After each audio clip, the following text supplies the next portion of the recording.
Roll.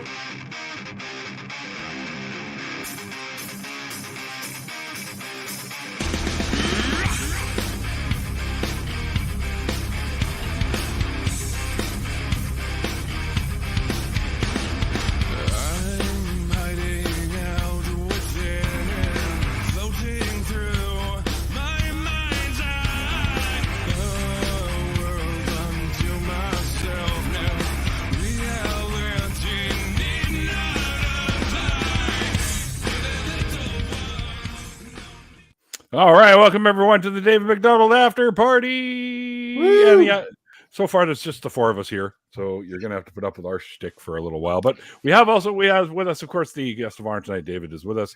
Below me, a fellow Canadian Air, or AKA Airlock in some places, is also with us, and my other brother from the other coast, Mr. Canadian Ollyman, is also with us. So you've got an Aussie Canadian connection thing going on here now, guys. So the dream team. Be prepared for some knocks against the country we all escaped from. No, I'm kidding. I like England, and next year student Dr. Ben and I plan on making a trip there to visit friends there and do some stuff over there as well. So, and then I'm going to see if I can talk Ben into coming out to Australia with me too. There you go. Maybe we can do that one as well. It's not cheap to fly there, though. I got to tell you that. But, no, absolutely not. It's like $1,600 bucks, fucking both ways or whatever the return. Yeah, but it can be done. It could be done. I've got some money set aside. Anyway, all right. Because it's an after party, and because I'm Australian, I thought I'd have to drink a beer, even though it's only 11:30 in the morning. So, the delicious Kilkenny here. Yeah, close enough to 5 p.m. somewhere. So have a delicious Kilkenny with me. Always got his pipe. It's okay to drink in the daytime in Australia. That's right. It's a requirement. It's okay to smoke pot anytime you're in Canada. So I really want to get over my paranoia with the old pot, but Tons of White says I should just take the koala bus. Is that the Express? Something like that, maybe. Slept them. Here's our English friend, Mr. Stable Milking Stool. England's full of weird people. He's one of them, so that's true. Yeah. You have so many strange commenters. A flock of birds, a very stable milking stool. You had someone else before that was like tons of mice. It's tons of mice. All of them are tons of mice. Most of them except for a very stable milking stool. Stool's been I've known Stool for a little while now, and he's a funny guy. That's awesome. Yeah, good stuff. Oh, P Barnes has jumped in the comments as well. Hello. He's a fellow Australian. There you go. He says, I've used this as an excuse to crack one also, David. There you go. All right. Awesome. Everyone's on board for the day drinking. Good work. Send him an invite, Neil. Get him in here. Yeah, you know the best way to get over a hangover, David, is just, what do they call it? Hair of the dog, brother. Hair of the dog. Yeah, that's what I'm hoping. This is this help me with. Just Thomas's drink, man. Like, honestly, it was like this much in the cup of one of these cups. It was like that much spirits. Okay, I've been to Thomas's house. I've stayed there when I was at Faithless Forum. I've seen what that guy drinks, and he can drink all kinds of crazy shit, man. So yeah, I can't wait. I get to see him at the Better Conference too. He's going to be there as a speaker, so I get to hang out with him again. Should be a lot of fun. Yeah, they announced that, eh? Yep. And Heathen Queen will be there, of course, so I get to finally meet her in person as well. Yep. Yeah, she got some donations raised to get her out there because I think that's so awesome. Yeah, she was so happy about that. We recently did a video together critiquing or laughing at Greg Locke, and that was a fun. That's not hard to do. No more tax-free. Psycho. Heathen Queen's been doing those weightlifting. She's going to be able to pick you up there, Neil, whenever you see her. Lift her right up and press you over her head. Yeah, I know, right? Like, that scares the shit out of me. She's going to bench press my ass. That's what's going to happen. That's right. That just means she can carry you when you're drunk. Yeah, I can't get drunk though, Eric. Come on, man. That's true. I wish I could, because I'm a lot of fun. Mikey? She can carry Mikey. Mikey's a fucking bag of sticks, so he's not too hard to carry. He's a little skinny guy. Well, he's not little. He's like 6-footer, but he's a skinny guy. He's not like super skinny. He's not like Twiggy or the fucking pretzel guy or something. But he's still a pretty small dude. The Nutty Club guy. That's what I was trying to think of. Anyway, he's a stick man. Why does this? No. I'm not scared of her because she's a strong woman. I'm scared that she's going to lift me up over her head and like body slam me on sure. That's what I'm afraid of. I don't fear strong women at all. I encourage them. Yeah. Neil, see, exactly. Neil the 604 barbells. See what I mean by on sure she keeps me in line. She makes it so that I have to explain myself better. I'm just afraid of being body slammed by her. That's all, because I'm not much of a wrestler. So my fighting days are long gone. Mm-hmm. Although I'll still throw them down if I see some bullshit going on though that I don't agree with. Yeah. I'll still step in for shit like that, especially if someone's picking on kids or something like that. I'll be like, fuck. Oh, yeah. Yeah. I'll be all over that shit. So what'd you think, David? Bat. Time to break some heads. Yeah. You're going to wrap some it's not Lucille. It's not Lucille. No. Yep, Mikey the pretzel guy. So twisted and salty. Exactly. Am I that? No, you're not that bossy. It's okay, Adger. I appreciate what you do. Because sometimes I might say something dumb and you're like, explain yourself. And then I try to explain it better so that people understand what I'm trying to It's good to have people like that. Yeah, exactly. Like that. My younger brother, he's very like analytical, and I'll use words that I think are correct, and he'll ask me, "What does that mean?"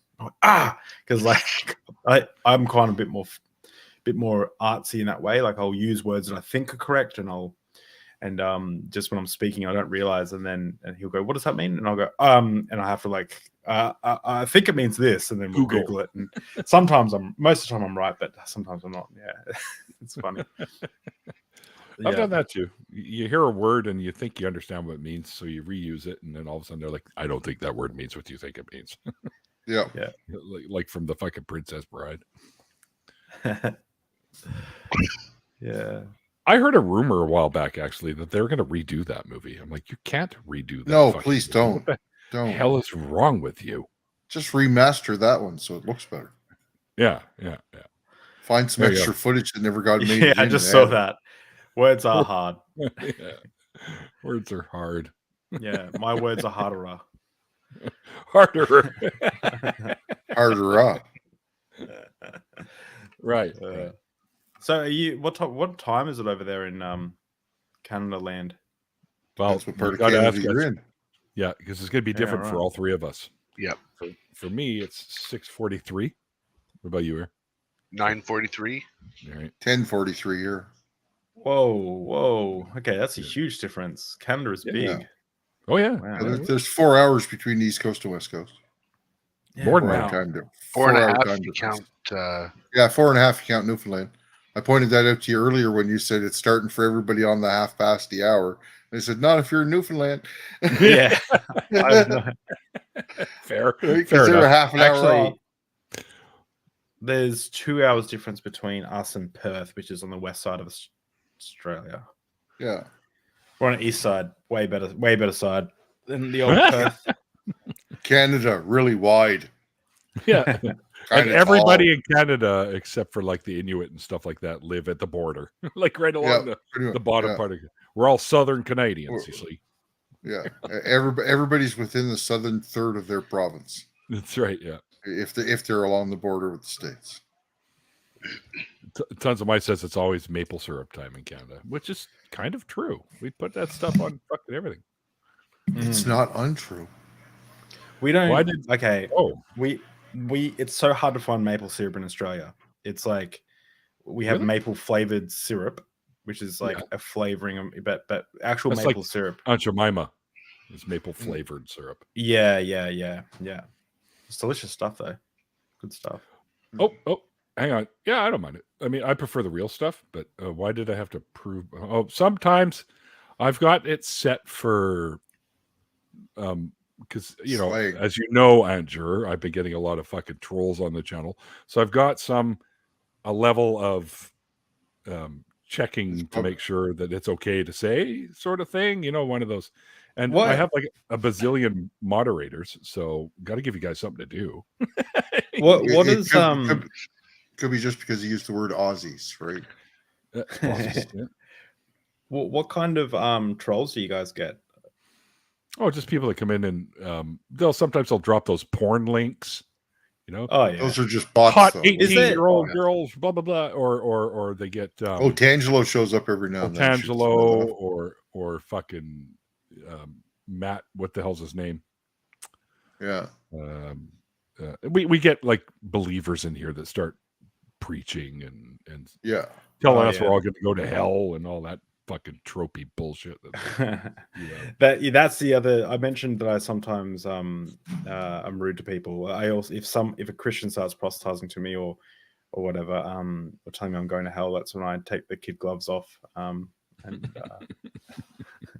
I was stopped in the street once by a street preacher.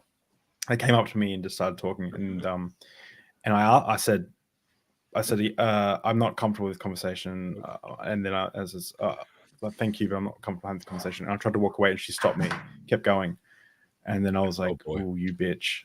So I said, "Do you mind if I ask you some tough questions?" She goes, "Yeah, sure." And I go, "Okay." And I took the kid gloves off, and I just started asking her stuff that she didn't have any answers for. That like just stuff like, how do you get around? How do you reconcile slavery? And then she's like, slavery's not in the Bible. I'm like, yeah, it is. Exodus 21 verse. And there's a bunch of and then she's like, show me. And I'm like, all right, here you go. And then show me your Bible. And I put it. And then she goes, that's the Old Testament. I go, well, in the New Testament. And then she got.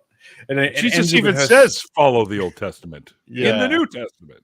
Yeah, it finished with her screaming, "God's gonna harden your heart," as I was walking away, and me going, "You must have already done it." But yeah, always take the kids' gloves off. Slavery in the Bible? No. Yeah. Not only is there slavery in the Bible, but they actually give you instructions on how to punish your slave in the Bible. Yeah. I love the apologetics for that. When a lot of people go like, "Oh, I'm a slave to my employer," and it's like, "No, you're not. No, you're not. It's not the same at all. It's not the same at all. Not even close." Yeah. Fucking morons. It's so ridiculous. We're slave to capitalism. Well, that I can't argue with. Yeah, the political economy memes. Yeah. No, it's funny when they try to pick fights with ex-Christians who know more about their Bible than they do sometimes. It is. Yeah, I think and this is kind of an atheist trope if you think about it, but many atheists become atheists because they've read the Bible. Like they read shit in there that they were never told about by their preachers, etc. So they're like, holy shit, this is really in there? Oh, fuck. Nidemus is asking for a link. Everybody say his name a different way. Okay, Nidemus. Yeah, I think P Barnes as well said he'll message you on Twitter. Oh, really? Okay. Sure. Hang on. Let me go over to my messages and see about that. Yeah, I have one in the message. Every new person that joins, I'll do a shot of tequila. No, I won't. I'll still talk for you to a new level, eh? Right. Yeah. It would be a cool charity. It would be a cool charity stream to get, like, you have like a list of guests that you want on, like, semi-famous people like the Aaron Ra or whatever, and Matt Dillahunty or whoever, and then every time someone joins, you do another shot, and it's just charity stream. People can donate. Yep. Hang on here. People can pay $20 and jump into the stream for a second and jump out just to make you take a shot. Yeah. Why can't I? That would be pretty funny. Cut it out in. I'm like, oh god. I was saying that I was saying to some friends that like I get really paranoid with weed. And we have this like weed group of friends. I don't know why. Why do you get paranoid with weed? I don't know. What's wrong with weed? Seeing it's fine, but the and I was like, I get real paranoid, and we have this this thing, play Fortnite or some game on Fridays, just to all get pissed and chat, me and my mates. And I was thinking it'd be so funny to do an episode where we're smoking a joint between each, or a bit of a joint between each game, and just watch us, because we all don't really smoke weed. Just watch us all deteriorate, panic, get paranoid, play really bad, like not know what's going on, and then watch it the next day, and just it'd be pretty funny. I think I found somebody else that has to come on the show now. Oh yeah, especially being a former minister, Stephanie. If you are connected with me on Twitter or Facebook, give me a message, and I'd like to set up a show, have you on for the show, because I'd love to hear some of the stuff you went through to become an atheist, for sure. Oh wow! I'd love to hear some of your schooling of the YECers as well. That'd be fun. Yeah, I'd be interested to hear that as well. For if sure. You got Twitter, I'll follow you. Yeah, I'm on Twitter at 604atheist, and on Facebook it's Neil Bernstein, which is BERNSTEIN, and you'll see this. This is my picture. Bear. That's not how it's spelled. Bear. They spell it BEREN. Yeah, they spell it Bernstein or something like that, right? Berenstain, actually. Berenstain, that's it. Yeah. Paul K has your info. Okay, Steph. All right. So I'm almost ready for Canada Day. Oh yeah, I'm getting warmed. Well, there's a Canada Day tournament, right? Oh, so I'm for disc golf. I'm going to be entering in that tournament this year again. So I shot at -2 again today, and if my putting had been sharper, I probably could have took 3 more strokes off of that today. Shot at -5. So I got to get my basket out and start practicing my putt, and I haven't been doing that. So were you stoned? I'm always stoned, dude. It's like the dumbest thing you've ever asked me, Neil. I did 1.5 gummies before I went out, and I was smoking while I was out there. So yeah, I was stoned. Do you think you might have done better if you weren't stoned, or? No, fuck no. Especially not with the gum. Well, smoking weed really doesn't affect me that much while I'm out there, but the gummies are actually making it so I relax more while I'm out there. I'm not feeling the little tiny pains and aches that you feel in your joints and stuff nearly as much. Good. So it's making it so I can play better, honestly. So fair enough. Welcome, P. Barnes, and welcome, Nadimos. Hello. Hey. I know these two. Okay. These two are dangerous individuals. They could be. Oh, hush. Thanks, Neil. Dave reached out on. David reached out on Discord. I said I need some Australian support. Exactly. We had I met P Barnes has been on the Discord for a while, but we've had a lot of political discussions and stuff lately, and he jumps in the other day and goes, right, with all the heavy topics lately, I wanted to debate someone about which is the best lettuce, and then I was like, and he goes, iceberg is the best lettuce. I was like, bullshit, and I was like, get in the voice chat, and I was drunk. He threw down instantly. And look, to give a bit of background, because of I mean, it's debatable the reasoning behind it, but a single head of iceberg lettuce has hit $12 Australian in the supermarkets just for a single head of lettuce. A head of fucking lettuce? What? Yeah, one head of iceberg lettuce, $12. Oh my god! Well, there's like $7.50 here, Neil. I know, but still. Yeah, like they used to be like $3 just 2 years ago. Fair enough. Change. Yeah, the iceberg lettuce. I'm still only paying $3, Ollie. Are you? Yeah. Because they got to ship it further to you, Ollie. That's why. Well, yeah, they got to take it across the bridge. Bridge tax. That's right. Bridge tax. That's right. Yeah. I don't really buy lettuce anymore because I spend all my money on Lego. It seems so. Yeah. I got a new set. You guys want to see it? Sure. I love all their pop culture stuff that they do. So I got the Flintstones. Oh, nice. Oh, that's cool. Meet the Flintstones. That's cool. Or like the creationist view of early yeah, right. Dinosaurs. Have you guys seen the Brick Bible? No, No. I don't think I have. What's that? What? Hold on. The brick the store or what? No.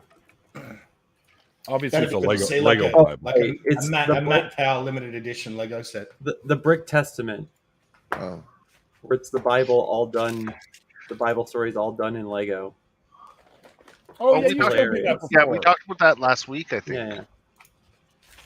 There you go. Well, David, you have a rabbit hole in the private chat to Oh, go awesome. through. The Brick Testament. Yeah. Okay. It's funny. I went back when I was a Christian. I was a game developer as well. I was a game developer, and I almost got a job twice at the only Christian game company in the world at the time. And I don't want to talk bad on them. Great guys. I'm friends with the producers and stuff, but they were trying to recreate the Bible as a interactive MMORPG, but all through allegory. So like Sodom and Gomorrah was like this like factory that was pumping out pollution and all this stuff. It was pretty cool. Like I actually liked it. But I didn't get the job. But they sent me a Bible. They sent me the Ethelite Bible, which is like their Bible with all the characters in it and stuff. It's pretty cool. So, how did they allegorize the foreskin mission? Oh, I don't know. But I don't think they got that far. It was a startup. It was a startup in the in New Zealand where in New Zealand they used to have a lot of issues with like certain kids not being able to get to Sunday school. So they gave them a bunch. Like there was this committee put together, and someone donated millions of dollars to send out these postage Sunday school things to kids all around the country. And then obviously, since the internet came about, that kind of died. But they had all this money sitting around. So the board of directors got together and were like, "What are we going to do? Like, we can do something with this money." And then someone's like, "Let's make a video game." And so they started a game studio. It's pretty. Look, I'm not going to rag it. It was pretty cool. Like, because I'm a game developer, it was cool because it was like an RPG, like an MMO. But you'd go past and you'd see like people fighting in like it was like a cloud of smoke and stuff. And then you could jump in and start fighting the robots with the other people. It was just a cool concept. I really liked it. This is funny. that's something you'd have to ask somebody who plays disc golf in Australia. I don't know. Yes, we throw it them ourselves. Like They go behind you. Yeah. I look, David, I don't know about you, but I've never seen disc golf in Australia. I've plenty of golf, like there's golf courses everywhere, but I've never seen disc golf. I have to admit. No, it's there. I know it's massive in the US and in Canada, but I've just never. I don't know if I'd say massive, but it is played. It's growing. It's growing. We have a couple of courses out here. I don't know. You guys have 100 courses in BC, dude. Oh, do we? Oh, I don't know. Oh yeah. I don't really play, so I have no idea.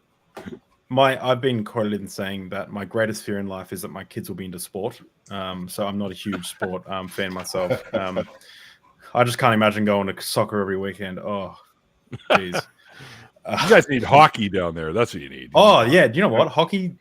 I was talking to Shannon Q about this. It looks cool, right? We don't have anything like that. We have underwater hockey. Have you heard of that? Fuck off. Really? We do. Yeah, we have underwater hockey. What is that? It's like a heavy plate underwater, and they move it around like they dive. They're diving around. And Shut. No, that sounds like So it might be super So fun. you use a stick that's made of wood. It's about yay long. Everyone uses snorkels, and it's as violent as water polo. It's a pretty heavy sport. It's one of the funniest sports to see actually televised because very few of the cameras are actually under the water. So basically just watching bubbles following each other on top of the water. I know what happened. You guys literally tried to play hockey, but the ice didn't stay frozen. And underneath there. Is that right? yeah. I was gonna say one of the I guess big drawbacks of us like really getting into ice hockey is there's a distinct lack of ice here. Yeah. My most of my family have never seen snow. Like, I've never seen snow. Yeah. What? I'll ship some to you guys. We when my wife and I we honeymooned in New Zealand, and we were driving around, and Amy made me pull over when the first snow started falling, and we're running around, like freaking out. This is amazing! Like it was like seeing, it was wild. We just loved Dallas. it. Wow. Sadie, by the way, I sent you a link. And Sadie says her cousin refs disc golf. Refs disc golf. Yeah. How do you ref disc golf anyways? Well, out of the you can box, you can be an official on a disc golf course, but I don't know about ref. Okay. You might be thinking about ultimate disc golf where there's refs because it's played like football. Oh, maybe, yeah. Yeah. Oh, yeah. I've seen that play too. I think the craziest fucking thing I've seen sports-wise is having a beer. I was up at Whistler Village and having a beer, and there are these guys that had like a volleyball net set up in the court, and I'm like, oh, they're gonna play some game or something. Well, that's cool. Let's hang out and check it out. Well, they were hacky sacking over the fucking net. Yeah. There's like 4 guys on each side, and they're kicking this thing like, I'm like, holy shit. And I thought I was pretty good. This guy's blue. Like, I've never seen anything like that before. Yeah, my cousin's fiance like is a professional disc golfer. There you go. Oh wow! I think he refs the team. I think it's college or something. That sounds more like ultimate frisbee. Not Yeah, disc it's golf. ultimate frisbee. Yep. That's not disc golf at all. Then disc golf is a different sport altogether. Okay, I don't know. Stool I know on they played the disc golf too. Yeah, they probably just went out and played because the skills are related, but they're different sports. Yeah.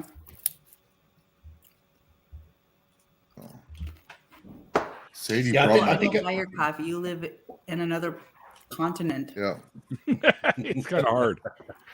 I mean, Amazon's quick, but let's not get crazy.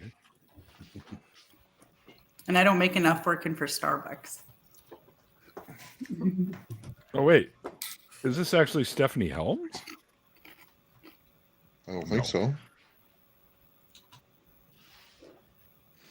Oh, okay, because I was wondering, she hasn't shown up either. Yeah.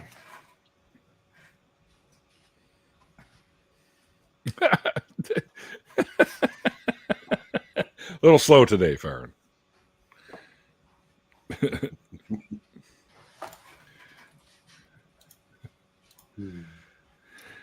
You know what? I think this beer is actually helping my my headache, my hangover. But that hair of the dog, you bitch. Hair of the dog. Yep. Stool, you have to show up at the store and order the coffee in person, dude. Yep, What? I'm the Mathel geek. Yeah. Yes. Yeah. Yeah, looking at the before and after videos from yesterday, David, you guys must have got pretty toasty. I can imagine you would have woken up with a pretty sore head. I forgot today. about that. Yeah. I forgot about that. I posted this video of like preparations for the podcast, and it was just booze like everywhere. And then afterwards, I sent a photo of my desk because we mixed them on the show, and it's just like tequila, vodka, like we're just, And afterwards, it just looked like after a big night of like all your friends over, but it was just me. And yeah, it was wild.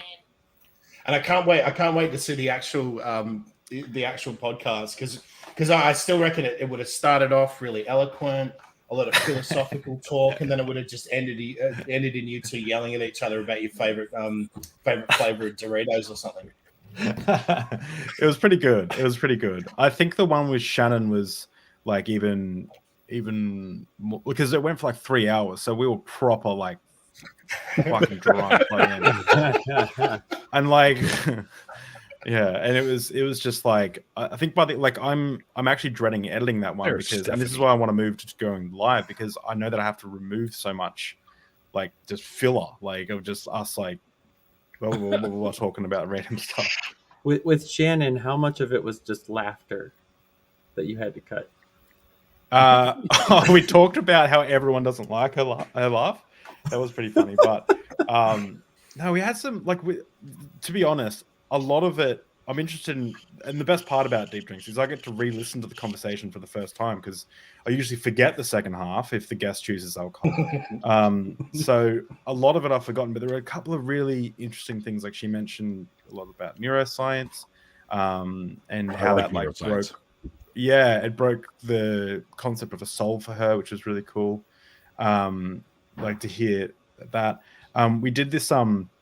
We did this thing called, we could actually do it here. It'd be pretty funny because everyone's an atheist, right? Here, pretty much. We could actually, yeah, you're safe. It could be actually pretty funny to do. But I'm super religious, dude. What are you talking about?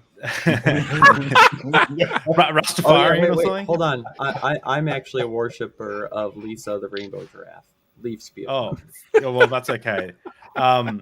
There's this. We did this thing called. I called it Atheism Destroyed. Checkmate Atheist. It was a rapid fire questions. Nice. And it was like 13 questions that they had to try and answer in 3 minutes. And she did it in 2 minutes 30 seconds. But when we're both really drunk, it's just stuff like, if we come from monkeys, why are there still monkeys? And just like really like the classic lines you get from young Earth creationists. Yeah. Yeah, Shannon's really cool. Shannon's awesome. However, don't let her hug you when she's holding wine because she'll pour it all over you like she did with me. You think she'll do that to you yet better? Probably. Like, actually, she'll probably come running to give me a hug and then realize she's holding the wine, and this time she'll put it down and then come the rest of the way. I'm kind of hoping it's Paul that comes running to give me a hug this time. Yeah. What? Well, you know what? Paul's a great dude. I almost feel like I want to pay to see that. Can Mennonites run? I don't know. He can. I've seen it with my own eyes. Okay. Of course, it's an anecdotal story. Maybe they're pacifists because they don't have a flight instinct. I'm just kidding. I love college. Yeah. Well, Stephanie, I hope you have a good time running the boat match races there off of Billy Joel's back lawn. I did send you a link, but apparently you won't be in here because you're doing much more fun stuff than hanging out with us. Not that we're not fun or anything. I mean, we can be pretty fun, I think. We can get fun. I'll do a shot of everything. I keep just joking about that. I'm just really. If I had alcohol left in my house, I would totally. Yes. I don't know. Here's a good question we can all tackle. How do you guys feel about anarchism? Let me Google it. What? Google it? You don't know what anarchism is? Well, I do, but like, I want to make sure I'm getting definitions right. Okay. All right. I mean, there's forms of anarchism, I guess, that I'm fine with. Yeah. But you find, sorry, I was just going to say, but you'll find that no matter what system you're under, there's always going to be somebody that's trying to climb to the top to rule over everybody else. It just seems to be that way. I find that that whenever someone tries to like dismantle the idea of a government, they end up just creating a new government, but like with a different roundabout way.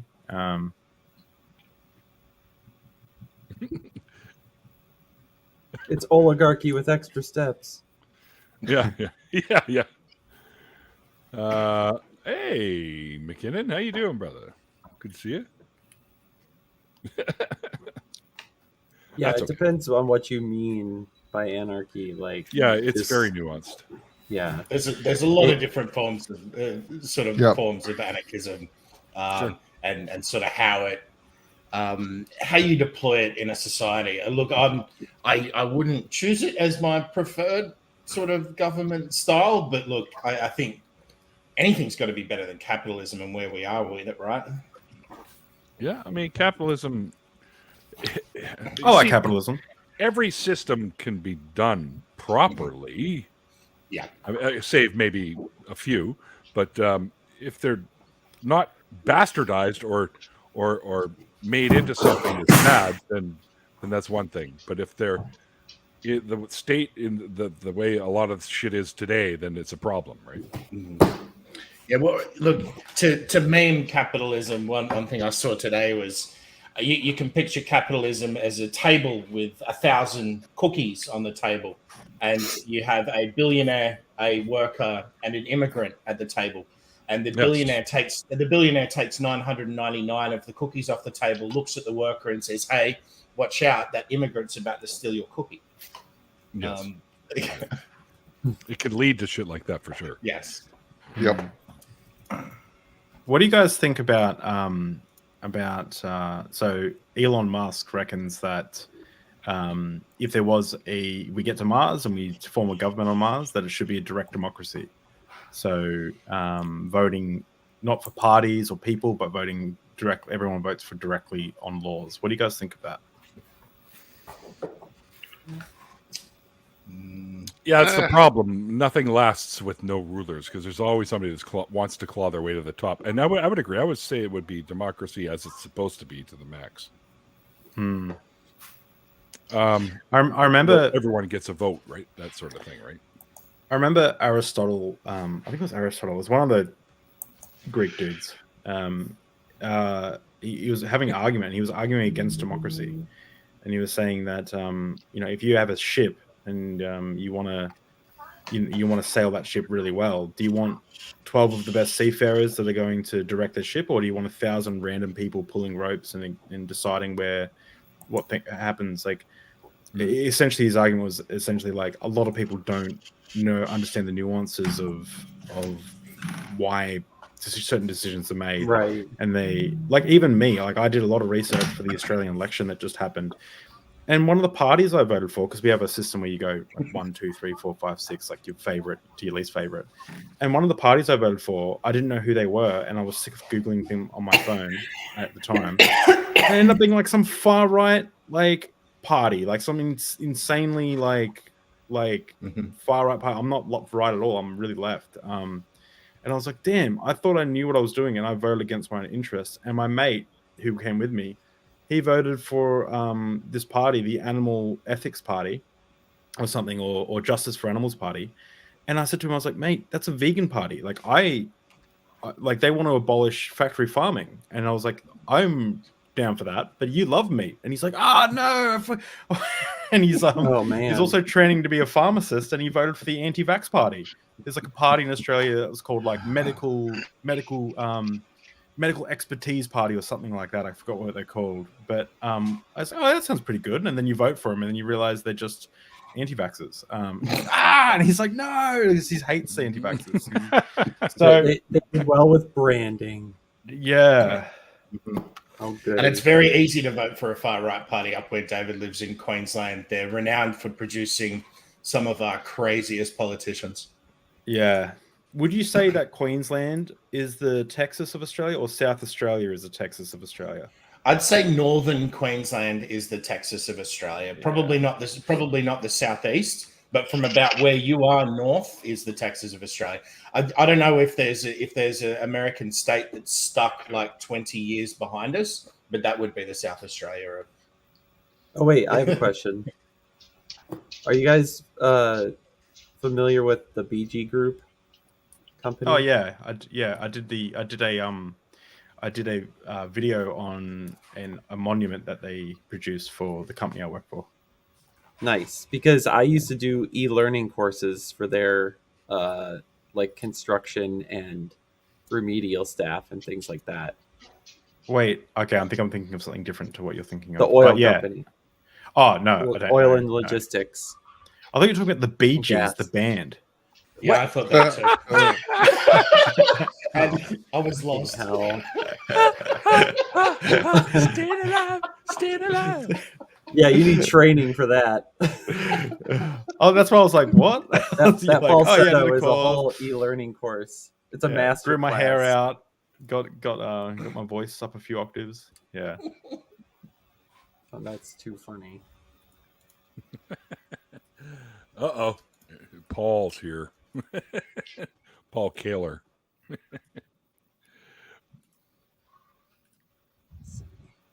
Oh yeah, they're all brothers too. I forgot about that. Yeah. I did a quick Google. Oh yeah? I I had to listen to so much disco growing up from my biological father. It's crazy. Oh, please. I lived through that. I There fucking was, lived like, through that. This like epic 10-minute Romeo and Juliet like disco song where they like go through like the whole. It's like a dance ballad is the best way I could describe it. So annoying. I'm not sure I know which one you're talking about. Hold on. Let's see if I can find this. Yeah, no, don't play it because then I'll get No.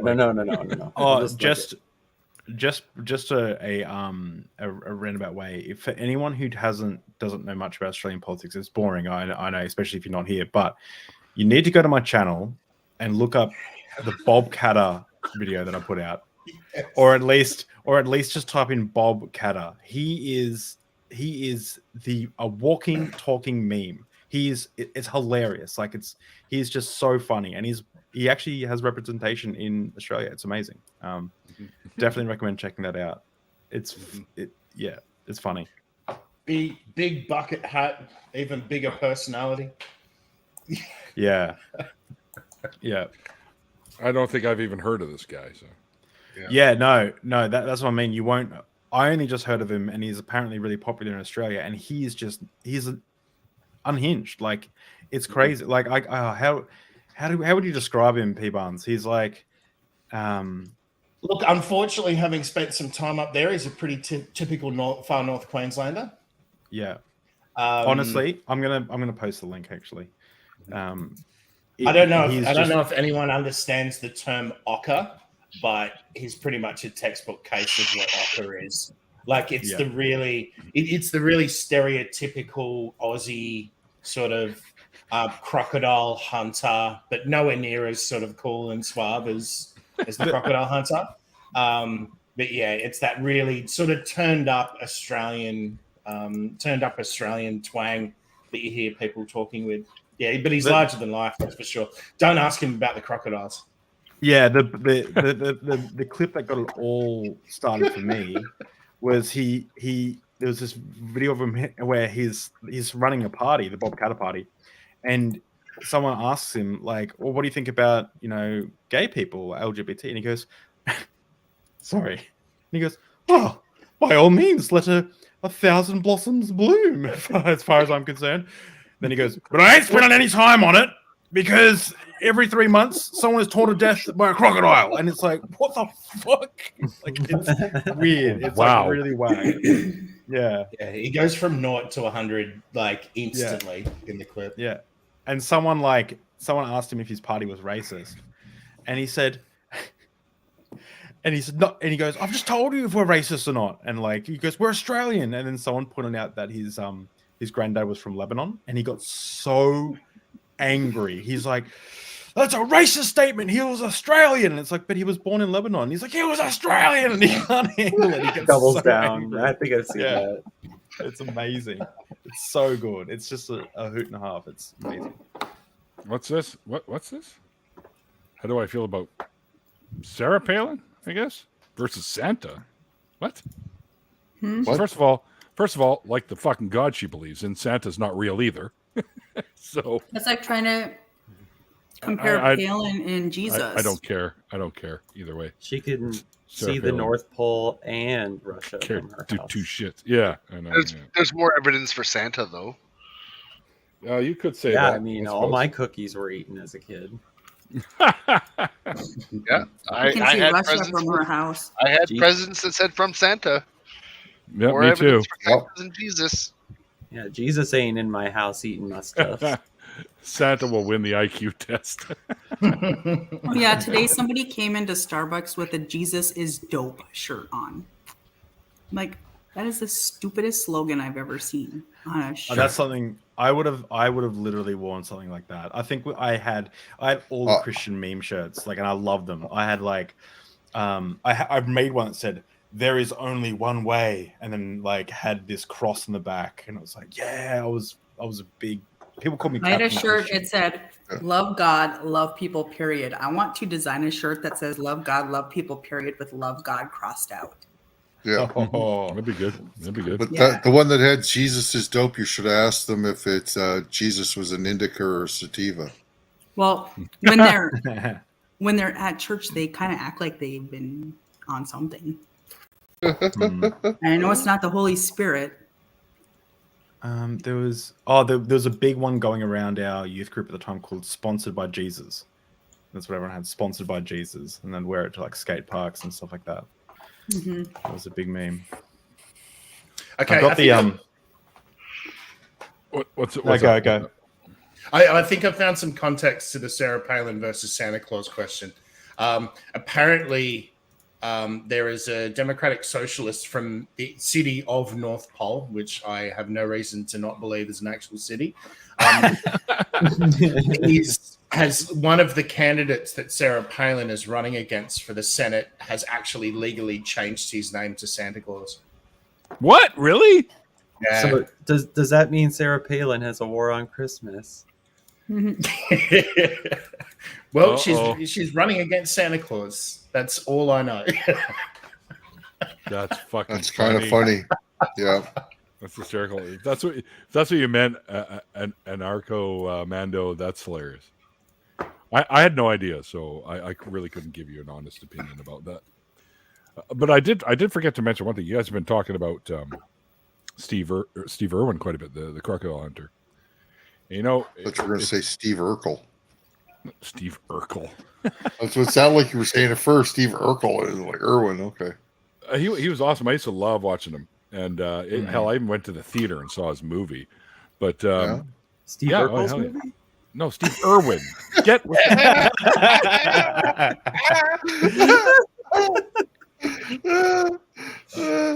I hate you all. No, I'm kidding.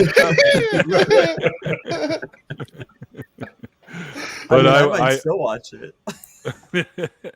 But I was going to say, there was one thing that could have saved him back in the day. If he had sunblock, it would have saved him because it protects from harmful rays.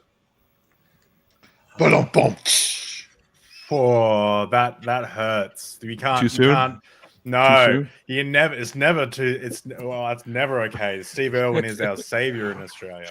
I thought it was what's his name? Paul. What the fuck's his name? Hogan. Oh, spare me. Spare me. I don't even know who that is. Yeah,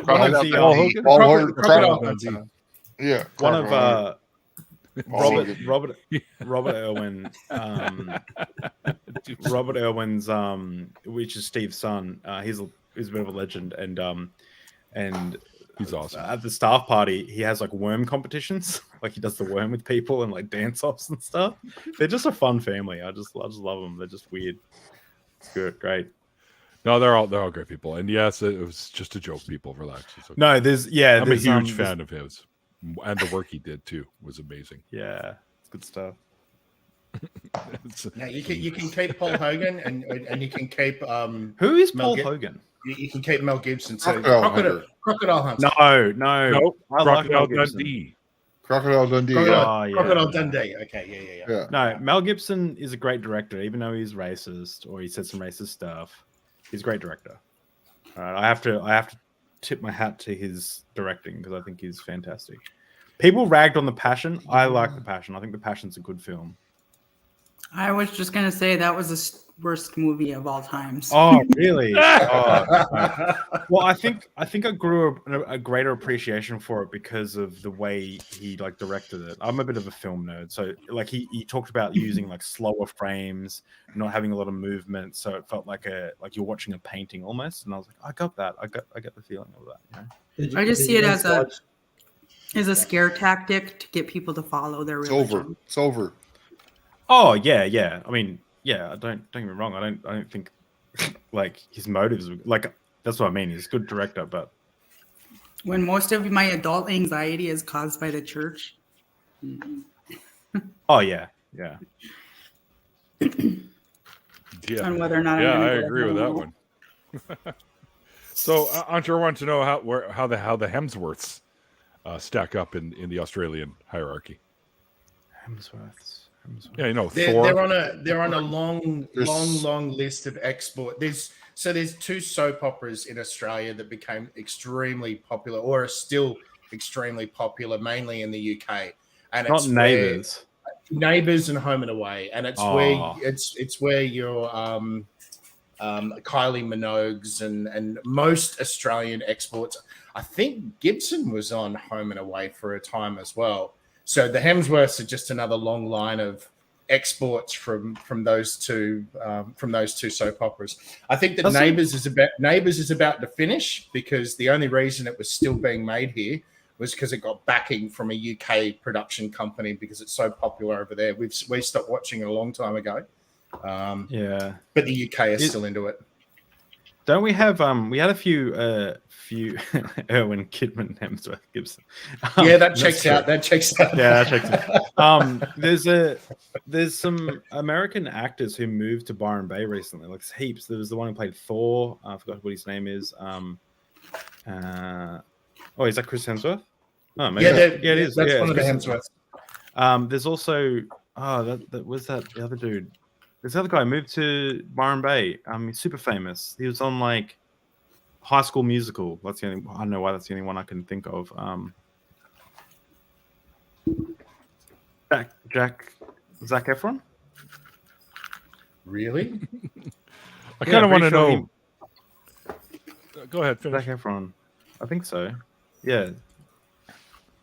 Oh my goodness, he's real. Wow. Oh, we got a kitty. There you go. Oh, hang on. Yeah. Manny. Evie is wanting cuddles. This is our new pet stream. Anybody else got a cat? Nope, no cats. I have Hello. 4 cats. His name is. We're coming up with names for him. His parents originally called him Highwayman, and then we call him Manny. But we've been thinking of calling him Gramps because his face is all wrinkly. Snoopy. Oh yeah. Hello. It's a pet off. Ooh, that could be misunderstood. Mm-hmm. Good boy. It's a heavy pet off. No, I'm kidding. My cats are all at home. Yeah, where are you? See them for 8 weeks. What? Yeah. My pet's right here, but he's snoozing. You can see him in the back there snoozing away. Yeah. So I need to ask you about that, Neil, because I'm scared of spiders, but I love them. I used to want to collect them as a kid. I think I like them to scare me. What? Yeah, okay, you're scared of spiders. Why are you scared of them? I mean, I understand there's a couple down there you should be scared of. Yeah, I'm scared of. I'm just like they freak me out a little bit, but I not as bad as I don't have arachnophobia, but they freak me out a little bit. But I used to love them as a kid, even though I was scared of them. Kind of like the Labyrinth. I love the Labyrinth, but it scares me a little bit. The David Bowie movie. Yeah. But the with spiders, is there much upkeep to that? Because I'd love to get a little spider in my office to hanging out. Jumping spiders are super easy to keep. They're very personable. They'll watch you doing stuff, so because they got the best eyesight out of all the spiders, period, and they can follow you around. And sometimes I'll open up the front and give a couple of squirts of. I've got a little mister here that you use to keep the moisture in there because spiders molt, right? So, and I've got these guys here that I've only got one left, but they're the crickets that I feed them. It's like I have these as pets now too, because you got to water them and feed them, and then I keep them nice and fat for him to eat. And they live for a couple of years maximum, so don't get too attached to them. But yeah, I like spiders. I've always been a spider fan. I used to have tarantulas as well back in the day. Had Chilean rose hair, a bird eater, and also some pink toes, and a Mexican red knee, even before all those ones. So, oh yeah, I love that the I think it was the orange knee tarantula was the cover photo for 8-Legged Freaks, and it's one of the most placid. It is. Yeah, spiders in the world, and I used to love that. Yeah, all the red knee or striped knee varieties are very, very docile. Same with the Chilean varieties. You can get flame hair and you can get rose hair. I had a rose myself because the pink on their backs is just beautiful. But this guy's got the bright red rump, and when he pulls his pedipalps apart, you can see his fangs, and they're green. They're like bright emeraldy green. So they're really, really pretty. You need to take pictures. Yeah, you're gonna get some angry messages from my wife because she hates spiders, and I think you've just convinced me to get some. So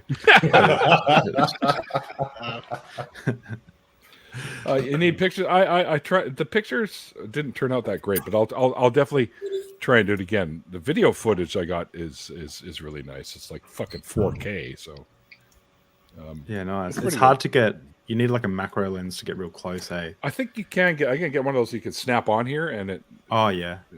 Or just might use my Sony Handycam. But yeah.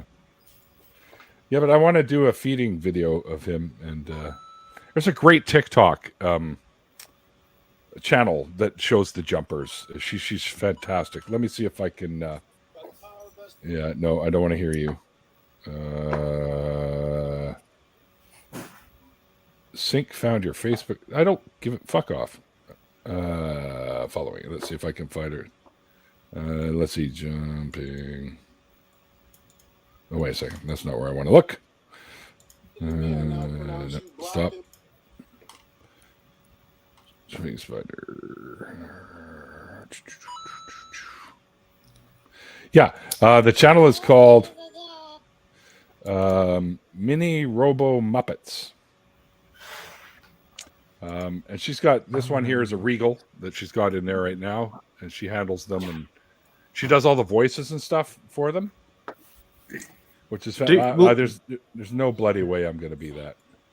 Do spiders like have the brain capacity to like learn who you are and like and stuff like that, or are they? Yeah, that's cool.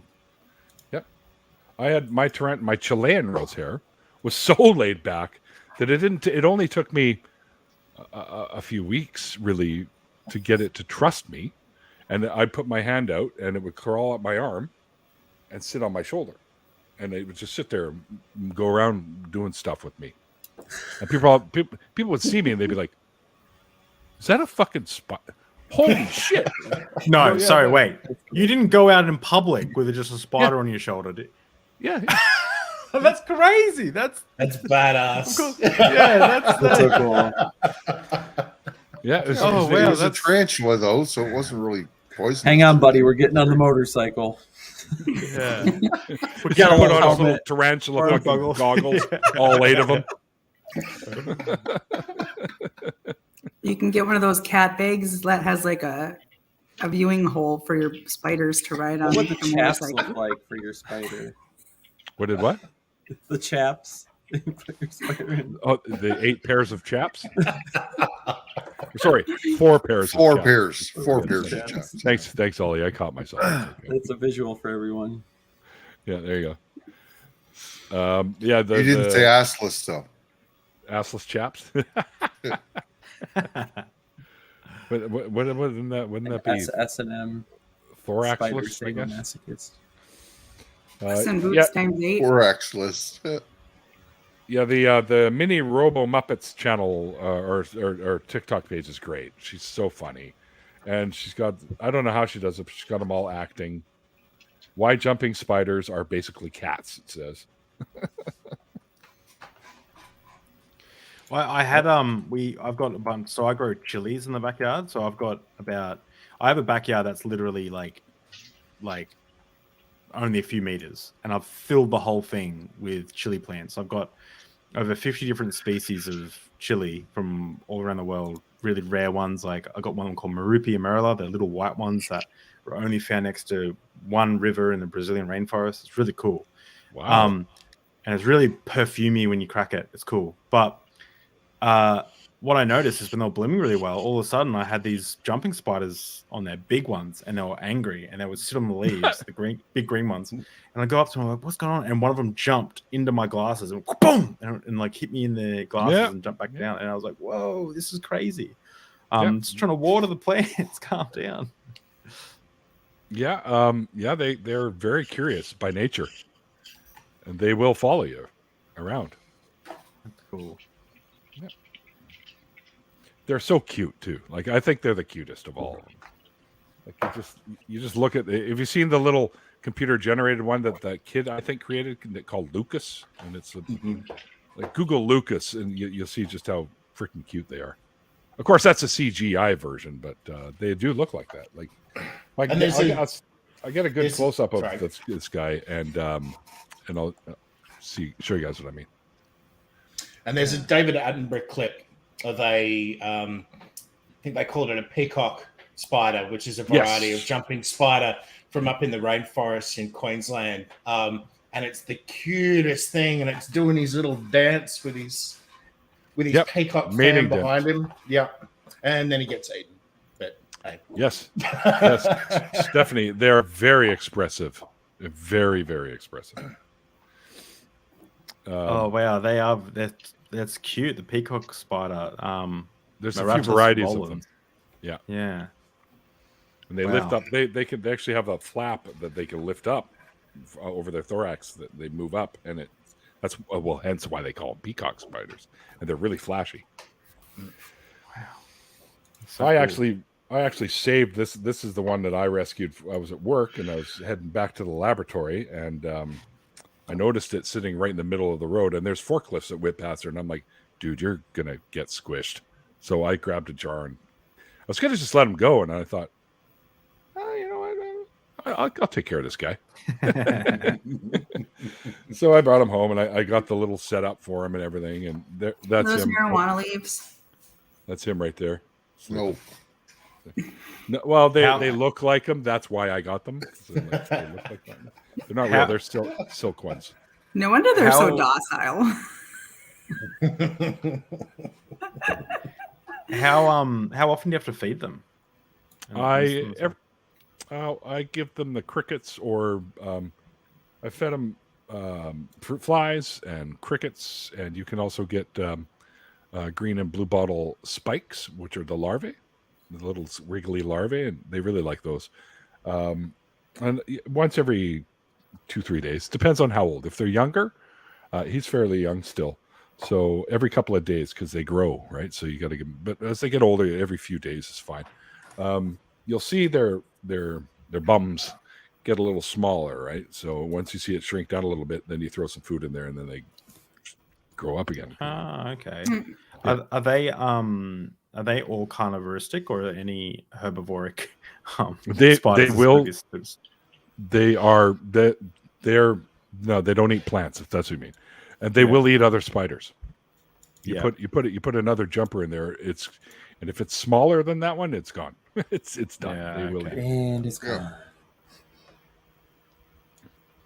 I mean, let's face it, spiders eat other spiders. They'll eat whatever they can get. I mean, there are spiders that eat snakes, for fuck's sakes. So, yeah. Okay, that's cool. There's a lot of photos from, and I don't mean to freak David out. It's actually from up where he is, of a variety of golden orb weaver in Australia. Oh yeah, we've had many of them.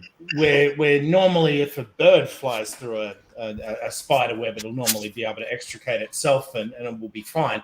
Not from these guys. There's a lot of footage of small birds actually falling victim to these things, and they are quite bigger than the bird.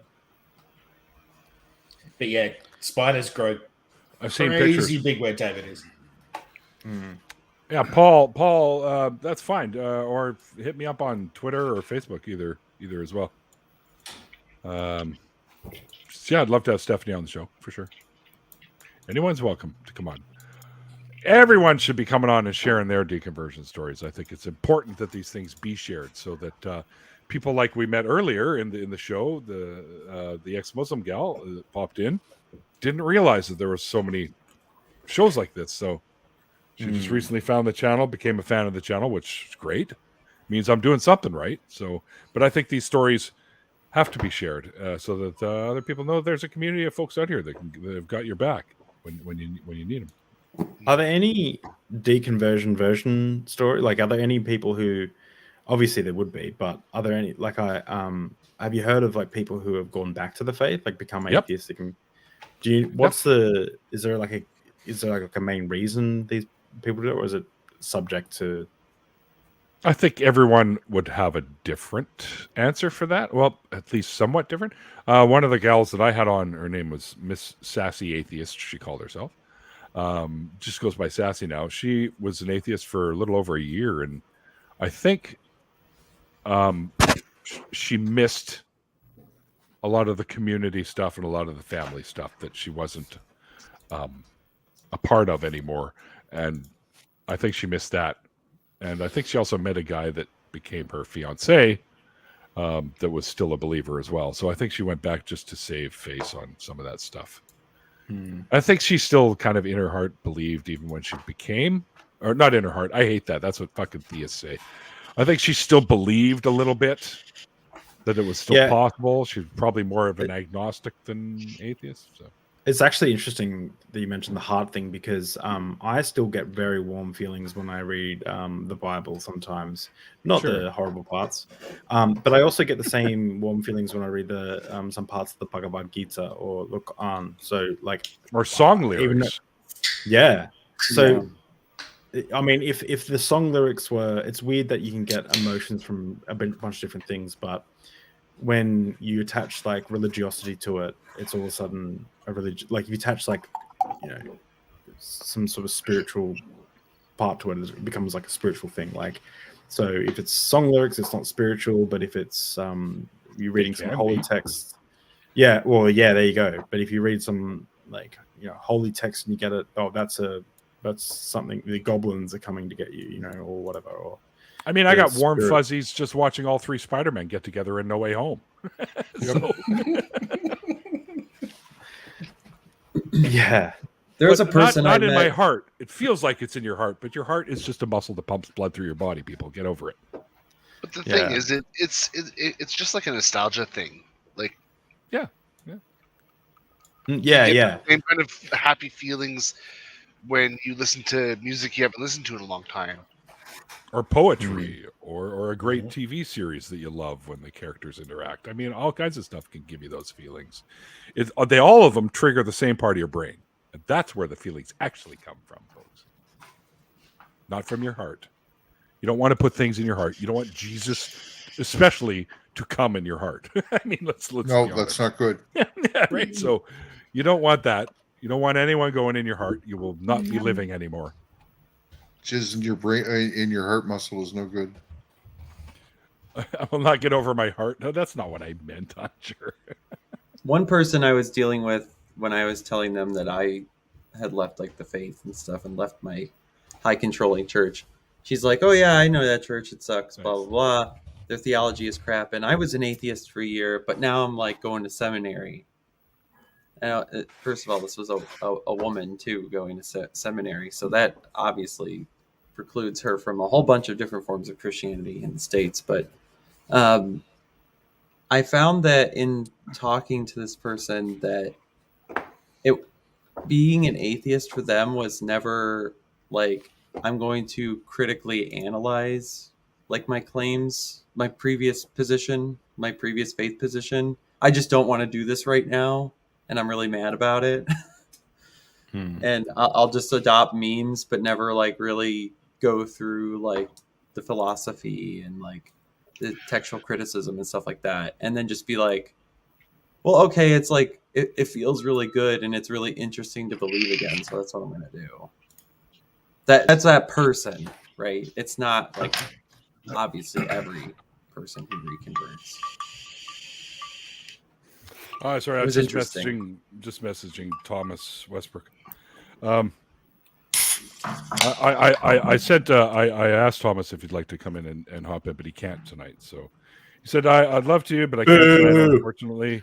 I appreciate the invite, though. You guys have fun. And so I said, no worries, brother. I'll see you in a couple of weeks. Have a great night. So I'll be seeing him, of course, at the Better Conference. Tell him that I'm drinking hair of the dog to try and my wife just brought me another beer.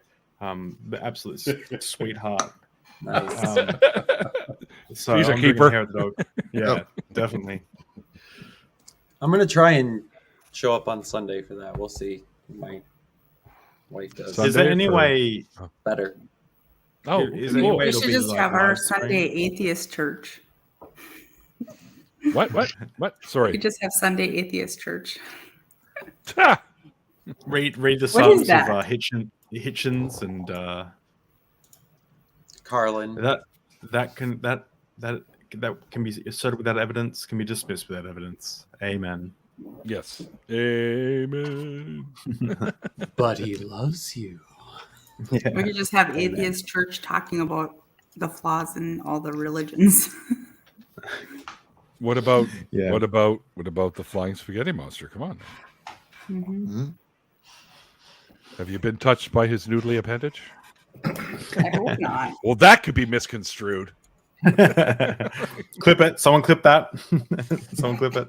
I'm sure tons of All ways the already Probably songs have. a where they Jedi say "and preacher. he touched me," that kind of sends the bad He message to touched kids that it's me. okay to be touched. Oh, yeah. Well, it's okay if you have consent to Hmm. touch somebody. But don't So you imagine touch in them church- without consent. A PC church, and they're like, "Does everyone consent to being touched by God?" It's like, yeah. If you consent, move to this side of the room. What they don't tell you is that they named their right hand God. Oh, Jesus, Ollie, come on. And he grabbed him by the pussy. Oh, That's my left hand's name. Oh, it's No, I'm not gonna. this is my favorite meme. Oh, yeah. Holy crap, you're real.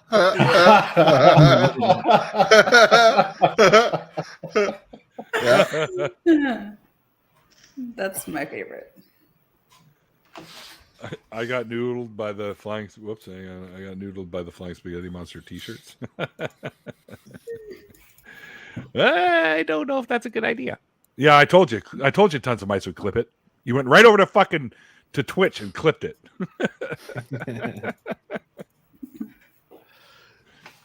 I've always been curious. Where did the flying spaghetti monster thing start? Like who started this as a movement? Because it's been going around. Like I've known about it for quite some time now, but Well, at the I've always beginning been of time, curious as where it started. The beginning of time. Yeah. The flying spaghetti monster created the universe, and he birthed his spaghetti children, and his spaghetti children. I don't know. I have no idea. So we have a Pastafarian church. I'll be where I right live, back, actually. okay, guys? Yep. Okay. Okay, so the Flying Spaghetti Monster was the first described as a satirical open letter written by Bobby Henderson in 2005 to protest the Kansas, even though the Spaghetti Monster was actually around before that. But he actually wrote this as a satirical open letter written in 2005 to protest the Kansas State Board of Education decision to permit teaching intelligent design as an alternative to evolution in public school classes. Somebody else took it to another level when they went to get their driver's license photograph taken, and they asked him to take the colander off of his head because he was a Pastafarian, as they call themselves, and he was wearing the colander, and they said, "You have to take that off." He's like, "No, I don't." They're like, "What do you mean? It's a religious item, and I'm wearing it for the picture." She goes, "It's not religious." She goes, "Yes, I'm a Pastafarian. I believe in the flying spaghetti monster." And they kind of laughed at him, and they were going to make him take it off. But he showed them that you can't do that if it's considered a religious item. So they let him wear it for the picture. He actually won that case. Yeah. It's so funny. That's great. It's pretty funny. But it's a definite statement of just how ridiculous some things can be in that regard, right? So, yes, they call them Pastafarians. I love it. Yeah, and there is a kinda like- Wikipedia page on the Flying Spaghetti Monster if you guys want to learn more. It's kinda the like outsider there was test this- of meatball. Wait. There was a set in one of our not the most recent census, but I believe the census before Australians tried to do the Jedi thing as a religion. There was a rumor. There was a rumor going around that if so many people actually put other and wrote down Jedi as a religion, then it would have to be recognized in the census. Unfortunately, that's not actually a thing. The Australian Bureau of Statistics does actually have the right to hold some level of integrity in the data that they keep, so it never happened. Just it all just got bumped into other. Unfortunately, it was just a meme, but yeah, they tried it. I've known people that have used Jedi as their religion as well, and have gotten away with it. Right, because there's a lot of people that call themselves Jedis now. Thank you, George Lucas. You can be ordained a Jedi minister and do marriages. Yep. If I won't, because I did it once and that was enough. If I ever get married again, I would do that for sure. I would have a Jedi Knight fucking marriage. Be awesome. Might be interesting. Yeah. I'd only get married in the Star Wars church if the choir was all Wookiees.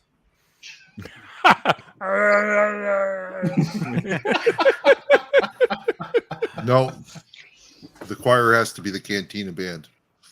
No, that's different. That's different. Both. You can have both. No, the choir, the Cantina band could be the band for the what do you processional reception. Yeah, and then reception. Yeah. Let's play it again.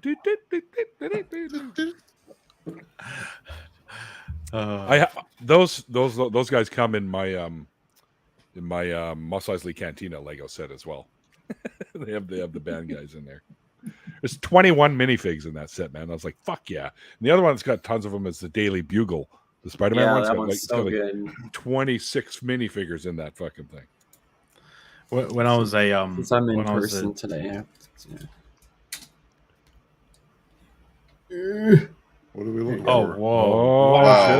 Look at that. There you go. Holy shit. Nidamos's Lego collection. Neil, you got a long way to go, buddy. I know. I got to build mine. Yeah, you got to build all your shit. I got like 60 some odd sets and boxes just sitting right there that I got to put together. It's not in the tree, but yeah. I remember now that I've made everyone sick. when I was a teenager, I was into Warhammer 40k, and I used to love painting. I had Space Orcs. I loved them. They were all good. And then, in my adult years, I was like, you know what? I'm going to get back into this. And I did a bit of research, and I decided to choose Elder as my team. And I was like, yeah, this is who I'm going to paint. I bought $160 worth of stuff, and I was like, yeah, brought it home and never opened the box. Or I think I opened the box, looked at it and went, nah, this is going to be too hard. And then I just never got around to actually doing it. So it's still sitting there ready to go, but I just, No, this is going to be way too much work. Yeah. I think if I had friends who were playing, I might have gotten involved. But yeah, that's a big part of it. Yeah. No, you'd show that shit off anytime you want, Nidamos. Oh, I should show you the bridge battle up close that I did, because I never got Spider-Man bridge battle? Yeah. I used all my extra You're an pieces. MOC? Yeah. Mock? Let me go grab it. Or a mock, as they call it, mock up. Yep, yeah. Nidamos got tons of Lego. So do I, but I just haven't built any. I built a few things, but I don't have them on display. I just have nowhere to put them right now. So, I mean, I got you see behind me. I've got the Batmobile over there. I think the classic Batmobile sitting there. I also have Ghost Rider's car sitting over there somewhere. And and I just got all the Looney Tunes too, by the way. Oh shit, brother, that's pretty cool. Make him big screen. Make him big screen. Make him big screen. Let's inflate his ego. I didn't have the. There you go. Okay. Oh, goody. I didn't have the dark red to do the actual red parts of the bridge, so I switched it all with navy blue, which is like my favorite Lego color piece. Punisher, Black Cat. I went bananas with adding custom figs to it. Go through the bridge. Right on. But yeah, I've got Electro on there. An Iceman. No, it's Electro. Oh, is it? Oh, from the Andrew Garfield movies. Right. And then Doctor Strange is chilling there. Mysterio, Wolverine, Sandman. But I got all the stickers. On Bricklink, you can cut me off because I'm going to make everyone sick. On Bricklink, you can get the stickers, and I got them for like $2 on Bricklink, and then I just determined myself to get all the. God damn it! Yeah. I determined to use all my extra pieces to actually make this thing. And my kids love the fact that like the bridge has like these reactive bits where like the walls fall down and like part of the bridge like appears to collapse. Yeah, it's pretty fun. And then I have a huge toy store in my town where I got some of the like older Andrew Garfield era Spider-Man figs, like White Tiger here. That's cool. Yeah. And Red She-Hulk. Nice. And Red She-Hulk? Yeah. Yes, there was a Red She-Hulk too. Scorpion. That's cool. Let's see. Who else was weird that I got? Oh, I still have to get a Craven to make. I know. Do they even make one? There's one. And it's like $40. What set did he come in? What set? He came in the bridge battle, actually. The original bridge battle. Okay. Yeah. So how much is that set now, by the way? Probably it's like $500. $700 or $800. What? Jeez. No Yeah. way. This thing is bonkers. So yeah, that fucking that's my mock. The Daily Bugle was $400 something bucks. So. Oh, and I got a shocker too. Hold on. I got a shocker. There he is. Neil. Huh? Shocker. Oh, nice. Nice. Bridge. No. So a lot. We're talking about Spider-Man shocker, people, not the. A lot of these pieces were Lego Castle, and other bulk collections that I bought. So I didn't actually have to shell out for all the other stuff. The expensive. So when are you guys going on that Lego show? Okay, so you can get the bridge set for $399.99 on Amazon. Really? Yep. Oh, maybe because it was originally $200. I feel like it's more. It's $399.99. There are other sellers that sell it for higher. That's what you mean. I mean, Maybe there's one that goes for $449, which is what I paid for the Mos Eisley Cantina. Oh shit! It's even got Goblin on his glider as well. Oh yeah, my kids play with the Green Goblins a lot, so that it usually is on this like, huge battle going on, but. They like they're like, Daddy, be Gobby. And I go, hee. All right, Spider-Man. Paul, stop it. Sabretooth is part of the X-Men. Stop. Yep. I do have a Sabretooth figure, though. Yeah. Nice. That was in... It was one of the racing ones, wasn't it? Where they have little vehicles? No. There's like a legit one that's part of... I want to say it's like... I don't freaking know. The Blackbird. I want to say it's the Blackbird set. Yes.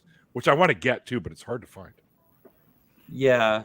That one actually at that toy store in my town, the bulk bin had the predominant pieces of the Blackbird, and I scooped all those out because they were in my favorite color, and found the instructions online and built it. You ever run into Brixie? No. You don't know who Brixie is? He's an Albertan Lego builder that's on YouTube. Look him up. Neat. Okay. Yeah. Nice. Yeah. Oh, and I used... What last thing? I'll stop bragging. I've started playing this new card game called Marvel Champions, and I used my extra Lego, like the spider webs, like the Spidey spider webs, like the larger ones. I use those as like on a tilt to hold the cards up. So when I play Marvel Champions and play like Spider-Man campaigns, I have this like cool Lego Spider-Man backdrop going on. Nice. It's fun. No. Lego's so useful, guys. You guys have to due to certain restrictions, I've not seen any of these movies. Stephanie, what? Someone been keeping you under a lock or under a rug? And I just swipe out your cups a little bit and put them upside down. Oop, somebody's got noise bleeding through. That's okay. Yeah. I just muted her. Yeah, well, you'll have to see lots of these movies. No, don't get a 3D printer, and you won't be selling me any. If they don't say Lego on it, the only thing I've ever bought that didn't have Lego printed on it is these things here. Star Wart. No. These things here. Yeah. I mean, other than that, which are the display cases that they designed for them. And I just completed my Looney Tunes collection as well, by the way. Oh, that's cool. Cool. Good on the Looney Tunes. Of the Muppets now. I got a bunch of Marvel ones, some DC and Doctor Who ones up there. Like My the daughter really Cybermen. wants me to finish the Muppets. And I'm like, I don't want to spend like $80 on Why? Just buy 2 boxes, man. Just buy 2 boxes. Yeah, You'll get all of them. Started with And for my- sensational, she's like, I really want Miss Piggy. I'm like, I got an extra one. inspirational. I All get right, most of everyone. them. I need to bounce. McKinnon. I have some Sunday afternoon errands man. that I need to run. But it was nice meeting you all and enjoy Nice the meeting rest you of the too, show Peter. and enjoy All the right. rest of your weekend. I hope I Neil. see you in the chat for more often. Of course. Yes. there is one cool thing that I had 3D printed from a friend of mine that wasn't Lego, but it's a 3D print light switch cover with Lego studs on it, and my kids have their names in Lego on their light switches. That's cool. Oh, that's cool. I actually have to go as well because I got to help wifey set up for the people we have coming over, unfortunately. But so I'll see everyone. Why are they bad later, but- people or? No, we're just gonna clean the house, and if the vacuuming going on, and also like there's a bunch of stuff I've got to finish. So Well, No fuck problem, it. man. Nice to meet you. I'm It's good to talk to you it's great again, to meet you. Yeah, it was good. It's good to chat to everyone. I'm sorry, McKinnon and Mitchell, we didn't get to chat, but we'll connect sometime. But yeah, Oh, and thanks great for to showing see- up on my channel that one time. That was a lot of fun. Yeah, well, anytime I'll on my life's getting whole lot less busy at the moment, so well, in a couple of weeks it will anyway. So yeah, You're rolling Cool. with the big names. It's fine. no. Well, no, I'm David, not. it was an absolute pleasure having you on, and I'm pleased as punch that you stuck it out for the long haul for the after party. So if you got stuff over to do down there, and like chase out huntsman spiders or whatever the shit you got to go do, Or we Yeah. these people and set up for your party, give her, buddy, and I appreciate it. Yep. And you're always welcome to jump into any of these that you see if we're going and you want to jump in. Yep. Just let me know. Cool. Thank you And so I much. always do a thank you tweet, so watch for that as well. Oh, awesome. I'll make sure to retweet it out. Well, it was nice meeting everyone, and thanks for listening to my story. Yeah, thanks for sharing. Thanks for sharing. Bye. Cheers. Cheers. And welcome, McKinnon. You scared away my guest. What the hell? I know. I show up, 2 of them like, fuck it, I'm out. I want to see your death video. I Yeah. saw that yeah. you posted that today, but I haven't gotten around to listening to it. I've been with my family. Well, it all just day came until out. the I mean, show. yeah, if you, give it a little bit more time. It started at the same time as this tonight, so I was playing both for a while on this Whoa. separate tabs. You're a busy man. Busy man. Oh, and he's eating a burger in front of us. Just kidding. Yeah, he said he was Yeah. going to jump in here while he was eating and like rub it in, and like my stomach right now is going, "We're poor." Yeah. Yeah, it's a What? chicken sandwich. Yeah, Oh, it's a chicken sandwich. Where's it from, or did you make it? I no, make it. I can't fucking cook. As long as I it's don't not fucking beef know. chicken. It's funny you mentioned that. I just did my own after party for the video, and in there I start talking about cooking, and I get like fucking panic attacks if I'm in the kitchen because like I don't know I burn eggs. I screwed up instant oatmeal. Like I can't cook for shit. I burn water. Yeah, Wow. if somebody can do it, I'll figure it out. I can't cook for shit. This is a lot spicier than I fucking thought it was. Hey So guys, where's I it hate to be from? part of the exodus, but it's after midnight here, and I'm wiped out, and I'm going disc golf yeah. tomorrow morning. So, Well, good luck to you, brother. I hope you do well. Yeah. Have fun all. cheers, guys. Nice I'll chat. Cheers. try and have fun. Night. They're dropping like flies. Well, Well, I mean, you got to give him. I mean, it is super late over there. for yeah, him. no, yeah, I get it. Yeah. No. What time is it in the UK? Is that where David was Like from? 2 a.m. No, Oh, he's no, he's Australia. He's from Australia. Oh, Yeah, So it's like morning. Well, it's like it's afternoon there, like 1:30 or something over there where he is. Yeah. Mm-hmm. Oh, Kaler wants in. Fuck, shit. What do you guys think? Should we let him in? Who? Paul. Oh, my boy, Paul. So where's your spicy sandwich from? Now I need to know. I've been stalling. I've been hoping you weren't gonna keep asking because, like, I very sadly must say it's from Chick-fil-A. I said that. Huh? I asked if it was hate chicken. Yeah, it's hate chicken. Hate chicken. They're fucking bigots, but goddamn, they do know how to cook some chicken. Popeyes cooks them better. There's not a Popeyes nearby. Also, I would have got at least. I love. Because Popeyes doesn't hate people. Yeah, I love it. They got when they have that butterfly shrimp that's out. Oh, I love that shit. That's some good shit. We just got Popeyes up here. There's a couple locations up here. Like, this is a relatively new phenomenon where I live. We never had Popeyes. In Texas, there's lots of chicken everywhere. Well, me and my wife are considering moving to Canada, so the fact that there's now Popeyes up there, fuck yes. Well, that's only in BC. They got Timmy's. We got Timmy's, which is, trust me, I've had Dunkin', and Timmy's is better. Yeah, get the hell out of here before the revolution, man. Did you know Timmy's was in the Mall of America and they went bankrupt and now Dunkin' Donuts is in their spot? Yeah, well, people like what they like, right? Like, they're used to the Dunkin'. They didn't know what Timmy's was, so that's probably why. They got in trouble or something. I don't know. All the Timmy's got shut down in Minnesota. Really? Oh, yeah. Wow. There was like some scandal. Oh, really? I don't know what exactly happened, but like everybody showed up to work and they were not open. Well, I think that was the only U.S. state that they were even in. Dude. No, they're in New York. No, they're in Ohio. Oh, okay. All right. Oh. Now So now I know what I'm doing tomorrow. I'm going to Tim Hortons. Timmy Hose. I really want to T-Hose. I really want a donut holes and mediocre coffee. You mean I have a bacon? I actually have a maple bacon donut in my backpack. If Stool was here, he'd be like, bacon? I went to Timmy's this morning. I'm going to have to try that place one day. Yeah, the immediate plan is like move to either Washington or Oregon, and it's like just a rock out in the ocean that it's like somewhat safer in America, and then get to Canada from there because like there's some things we have to work out logistically with the company I work for and whatnot. So, but yeah.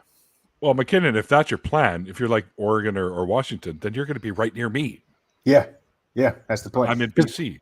Yeah, my wife wants to be in Vancouver or just that area. That's where she wants. I am like, well, babe, the company is probably going to have to put me in like Toronto, but we'll find out. You know. Oh, tell them the West Coast is way better than fucking Toronto. I know. I want to go there too. I'm just like trying to play this realistically. I'm like, but if you're near Toronto, you're only a couple hours down the road from me. So, hey, there we go. I don't know if that's enough air. Lots of wilderness, fresh air. The only poisonous snake in Canada. You know.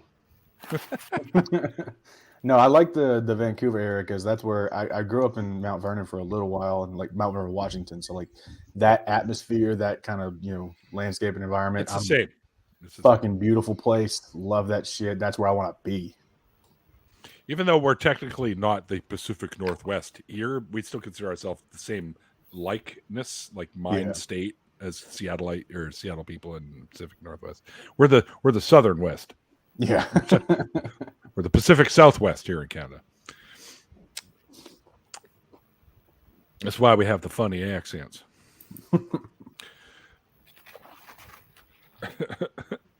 So Sadie decided to come on and eat a maple bacon fucking donut in front of everybody. That's a donut. It's so good. Thanks for that. It's like a damn pizza. I still have not had one of those. Maple bacon? Oh, there's a place in Portland where they have this gigantic glazed donut you can buy that's got the bacon sprinkles and stuff all over it, and it's so good, man. But they're huge. They're like football size. They're massive. Jesus. Oh yeah, they're good though. That's a meal. It's even better when you've had a little too much 420. 420 getting all code on us now, are you? She's talking about weed, folks. It's okay. It's legal here. Mhm. Yeah, my wife is looking forward to that. Well, I needed to chill the fuck out. So. Yeah, no worries. I got a little bit left on the other one there, and I got a nice one ready to go. So All I did was put a little bit of honey in my tea, and this is how I act. Honey. Yeah, the code word. I'm more of a 7'10" girl. All right. That looks kind of gross. Oh, yeah, if you're not into donuts, and I guess. No, it's 101 degrees here today, so that was horrible. 101? Yeah, and that's not even the worst Texas has gotten, but I hate this. And this was the day I'm like, I'm going to take my kids to Topgolf, and we went out there and just, and it was 101 degrees. God, I hate Texas so much. I hate this state. Is it hot? Passion. I'm sorry, dude. I love Austin. I think Austin is a great fucking city. I like to visit, and that's about the extent. Like, otherwise, I'm like, anywhere I go, I don't like this. That I like the states that I don't like the most, like Texas, Florida, New Jersey, and I think, that's I don't ever want to live in those places. What's wrong with Jersey? I just, no, I'm sorry. I thought my toddler was screaming. No, it's death is coming for Isn't you. Isn't this where we were talking about DFW in the dick pic? Oh my God. Big D. We're going back to this. Whatever. I thought we were past this. So Stephanie wants to know what part of Texas you're in right now. That's goddamn classified, Stephanie. I don't know Oh who you think shit! you're talking to. No Asking the wrong hesitation there. questions. I'll give you his address. I can tell you. Have to kill North you. Texas. Like I always just say McKinney, Texas, because there's a lot of small towns, so like you'll never find me. But like McKinney, Texas is like the area. I know where McKinney is. Yeah. I lived in Richardson. Oh yeah, okay. I still say like, you're not Jersey's not finding that bad. Jersey? Have you been Jersey? to Massachusetts? Because that's a shithole. See, and that's the thing. Never It is a been there. shithole, but it's got this energy that I'm like, fuck yeah, I can get with this. Everybody's angry. They're as pissed off as I am. I like Maryland. I hated being in Maryland. I didn't mind Jersey. When I lived in Connecticut, I would go to Jersey once in a while. But like I said before, I was like an hour away from downtown Manhattan, so I was in New York City every fucking weekend, which was awesome. Never been to New York either. I do. It's on a bucket list sort of thing. I'd love to go there and check it out. It's a cool place, man. Tons No of doubt. shit to do. No Tons doubt. of shit to do. I would always try to go down to Seattle every fucking chance I had. Go down there and hang out because I had friends down there too. We used to go watch back when grunge was a thing. We used to go down there and I saw Soundgarden live before they even got huge and Mudhoney and well, they were called fuck. Why doesn't my brain work anymore? Mother Love Bone. They were called Mother Love Bone before they became Pearl Jam. And actually, funny story. And this wasn't in Seattle, but it was actually a show that was scheduled to play here in Vancouver. They had Mother Love Bone and Alice in Chains that were going to play in a little place called the Town Pump, which was my old nickname. But anyways, but we got there and they said, "Oh yeah, Mother Love Bone's not on tonight. We got a different band called Mookie Blaylock." And I'm like, the basketball player? What? It turns out it was Pearl Jam. But the band Mother Love Bone. And the reason that their first album is called 10 is because that's Mookie Blaylock's jersey number. Okay, here's the question. What's your favorite? Green Day or Weezer? Oh, I'll take Green Day. Yeah. No. Yeah. I like I'll Green take Day, but Weezer. Weezer's way better. I'm going to ask your opinion, I've but seen there's a right or Weezer. wrong answer. It's I not saw them both. I went to the tour with the Fall Out Boys. Not a Weezer guy. I never really cared so much for them. But I don't know. We all like what we like. He looks like Richard Simmons running on the stage with long hair. I've been to a lot of concerts, but I just regret that I resent that I'll never get to see Boston like when Brad Delp was alive. Boston is like my favorite band of all time.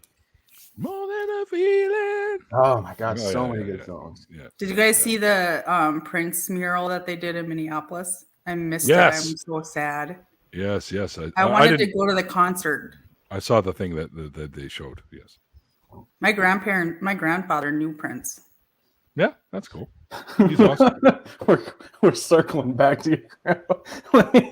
He knew Prince. He could defeat anybody. He was a chef.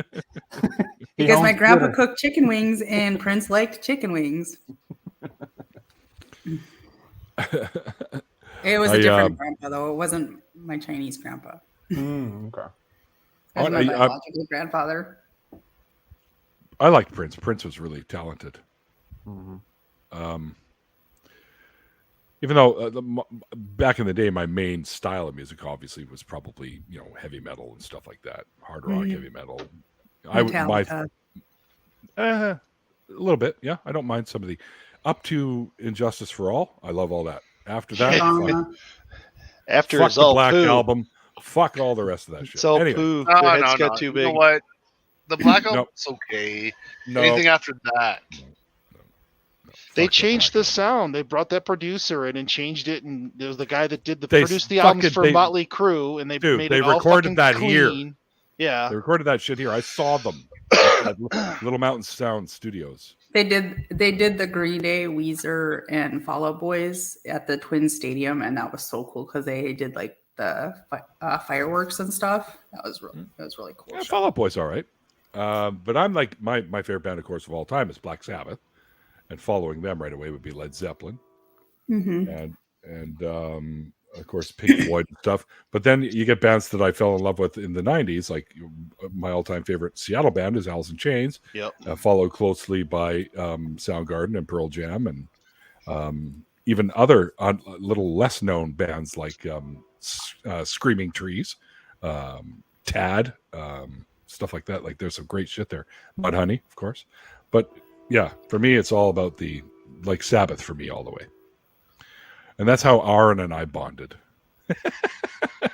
We bonded over Black Sabbath. We bonded over Motorhead. Because like me, his is also Sabbath, Black Sabbath. Yeah, Sabbath has got to be in my top 3 anyway. Yeah, fuck yeah, I love, especially the old Aussie Sabbath. Yeah. That's my favorite Sabbath, and then Dio after that, because Dio had some great fucking lyrics. And that's what I was going to say is my number 1, as opposed to Sabbath, would be Dio. Well, Dio had a powerful voice for a guy that was like 2'3". My wife loves Dio. Yeah, Dio's great.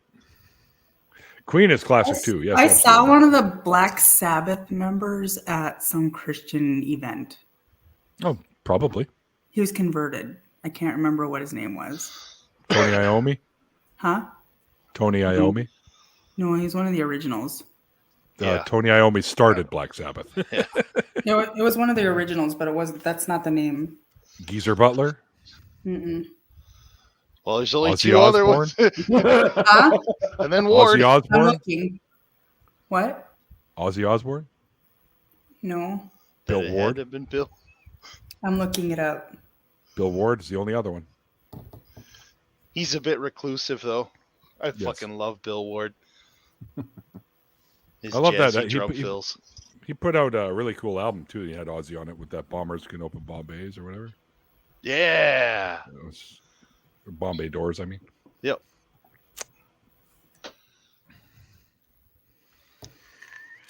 Sadie, I think Iommi's always been a believer. Because he always wears the big crosses. It wasn't him though. I'm trying to look it up because I remember. I'll remember when it was a band member from Limp Bizkit. Did somebody just say Limp Bizkit? Yeah. Was that you, McKinnon? It was. I don't like them.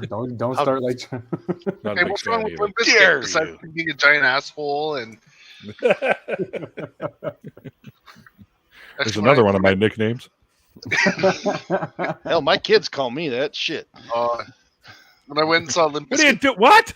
I don't even want to know, Paul. So don't even get. I had a 6-foot Limp Bizkit poster when I was. Glad you caveated that with poster. I was, yeah. It was huge. I had a 6-foot Limp It was Bizkit Fanholt. poster. But I covered my Jeff bedroom walls Fanholt. with metal. Jeff who? And new metal. Jeff Fanholt. Okay. I have no idea who that is. Jeff Fanholt. He's not an original member of Sabbath. But he was in the Black Sabbath. Yeah, maybe. Was he during? He might have been. What? Oh, he died. He died in 2019. Oh, really? Okay. Jeff Fanholt. What's going on, Hellbound Hillbilly? He said it was the first sticker I peeled. Yeah. I bought a guitar with a Limp Bizkit sticker on the case. It was the first one I peeled. I'm not gonna lie though, I enjoyed Limp Bizkit when their first album just came out before Fred Durst really became known. Mm-hmm. I did enjoy the music. We had that angry, angsty energy, you know. Yep. Yeah. That was popular at the time. Yeah. Yeah. Well, Right, and My voice cracked like a 13-year-old's, and I was like, I just can't. But then, you know, getting into the new metal stuff like Korn, Deftones, they all did so much better. Yeah. So much better. Agreed. I like the Deftones. Oh man. Yeah, they're awesome. Their album, I really liked White Pony and Around the Fur. Yep, they're probably their two best, in my opinion. The song "Passenger" with Maynard James Keenan. Yes, Maynard's the shit. So Love song Maynard. is so good. oh yeah, Tool's in my top 10 too. By the way, Mm-hmm. they're fucking amazing. Oh yeah. My drummer was on a big Tool kick for a while, so almost all of our songs have like Tool drums in them. That's not easy to do. No, but my drummer's extremely talented. He would have to be because He's you call them not proteges, but there's a name for it. No, not the band Prodigy was pretty cool, but I'm talking about when they're a natural good, when they just have natural talent. savant. That's it. Thank you very much. Yeah. He's definitely a savant one because he can play any instrument. The only thing he can't do is sing, which I'm happy for because that's my job.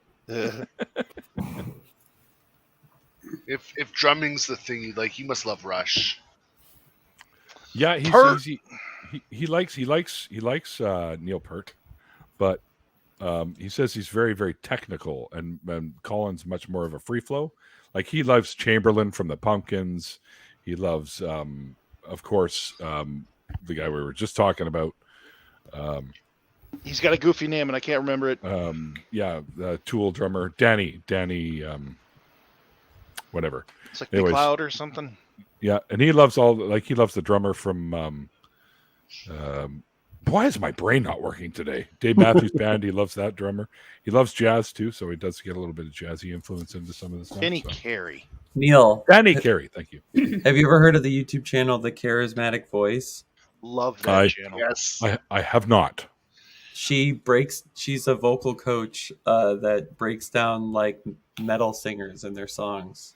Oh yeah. She does a lot. She's done a couple. Dio a bunch. She's done Alice in Chains a Tool. bunch. Tool a bunch. There's another one that's like that called Rebecca Vocal Athlete. She's really, really good too. Highly recommend her channel. And then Beth Roars as well. Beth Roars is great too. No, I haven't heard of any of these. Yeah.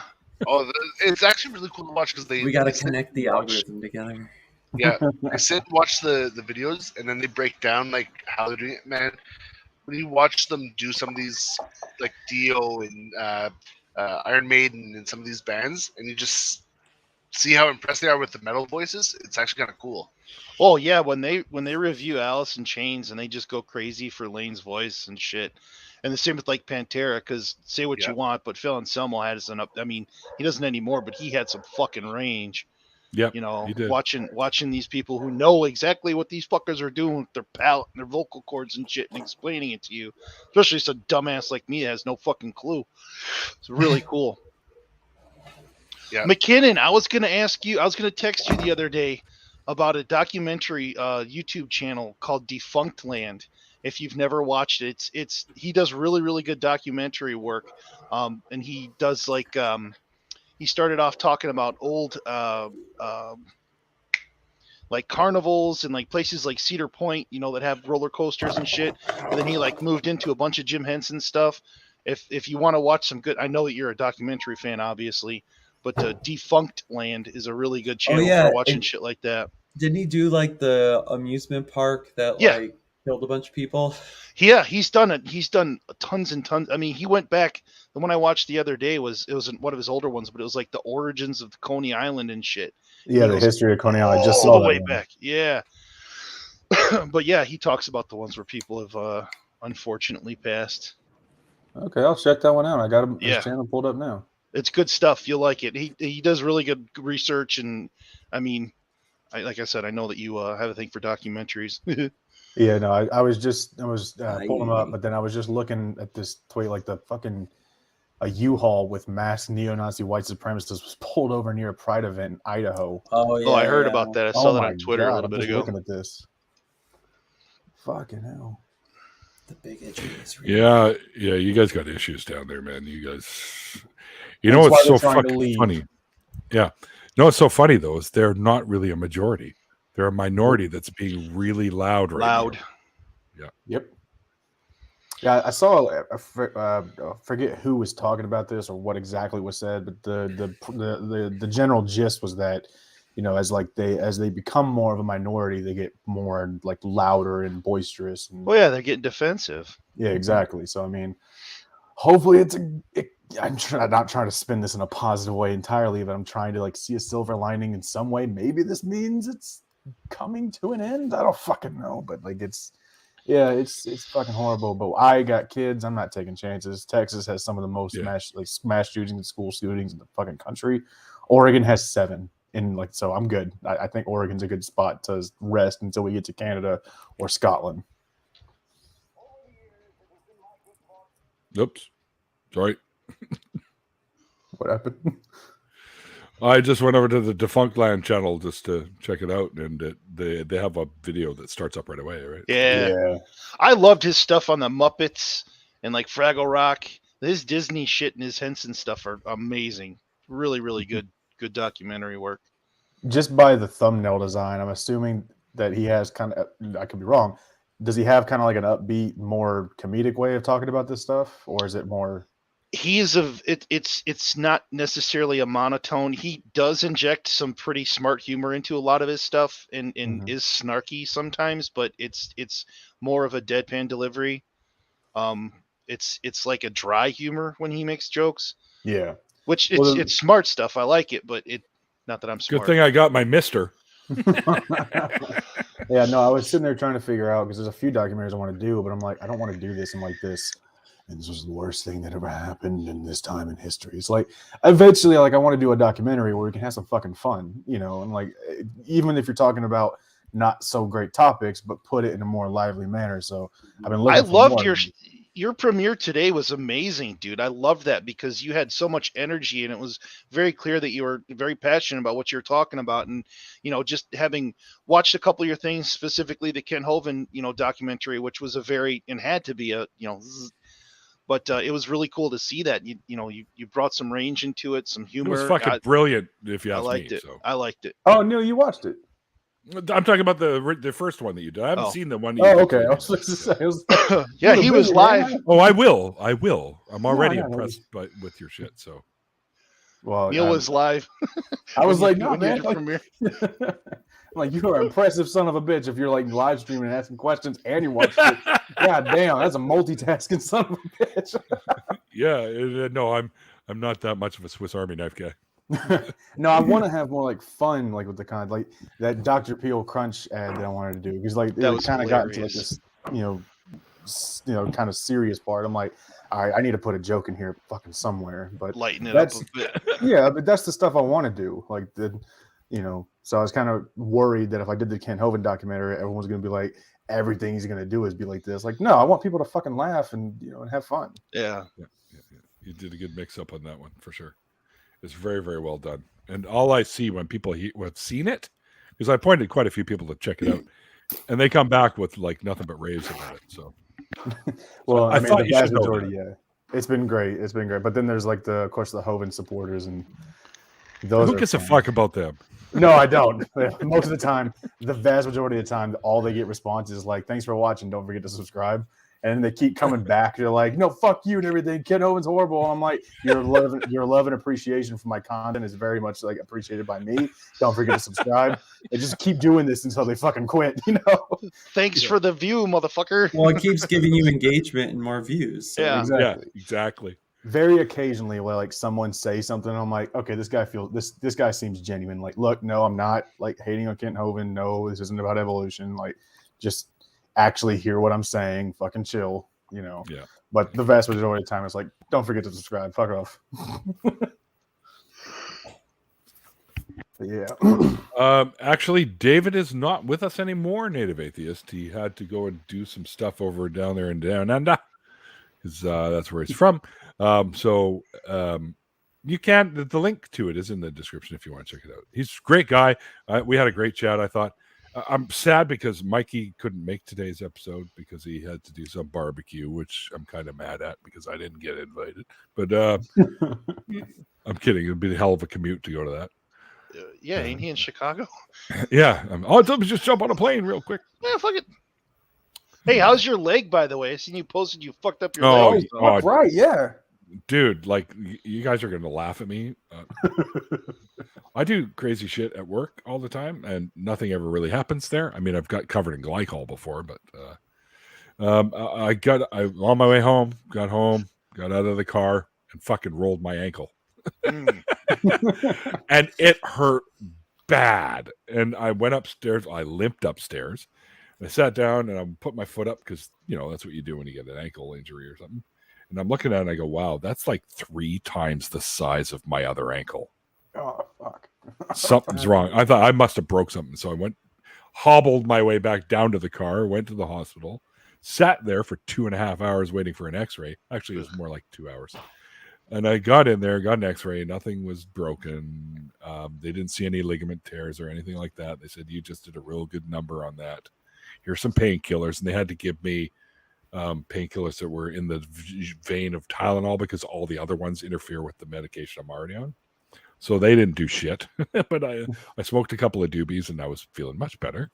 And I just kept it. I did do the show because I have to keep it elevated, right? So, and then the next day I was looking at my ankle and I'm like, holy fuck, where'd the swelling go? It went down like a lot. So it must have been an initial reaction. Also, I had the cold compress on it too to help swelling. And today I'm practically not even limping anymore. So I'm a quick healer, even at 55, for fuck's sakes. Ankle sprains are a bitch, man. Oh yeah. But I'm still limping. Like everyone goes, what's wrong? And I go, I'm an idiot. That's what's wrong. So I got out of my car. Like, yeah. And I went to pivot and I rolled my ankle. It's like, fuck. Holy shit. I was on the ground yelling and screaming, and I heard I guess one of my neighbors with her kid. She's like, oh, let's go this way, honey. So she had her kid or something. It's like some angry the crazy man in the street laying down. No, this is underground parkade. She's like, we saw this coming eventually. Let's go, move. It's finally happened. Pay no attention to these cursing Yeti over there. Good God. Don't make eye contact. Yeah, that's right. He'll want help. Well, thanks, Bridge. I'm okay. I'm really all right. The marijuana helps. It does help quite a bit with the pain. Doesn't it have some like anti-inflammatory type properties too? That I'm not sure. I'd have to look that up. Yes. But it might in certain situations. I don't know about an ankle, but maybe in certain situations it could be. I take it for esophageal spasms, and it works. Yeah, it's a known. First thing in Google, it's known as an anti-inflammatory. There you go. It's the fucking wonder drug, and that's why it's efficacious for arthritic conditions too. My cat, he jumped off the balcony a couple of years ago and like tore one of his tendons in his back leg, and he was like, you could tell he was in pain because he didn't want anybody to touch him. Like it, and I put some CBD honey in his mouth, and like the next day he was fine. Didn't heal his ligament. You have to. Didn't he? No, it didn't heal it, but like it helped with inflammation. With the pain. I got you. Yeah.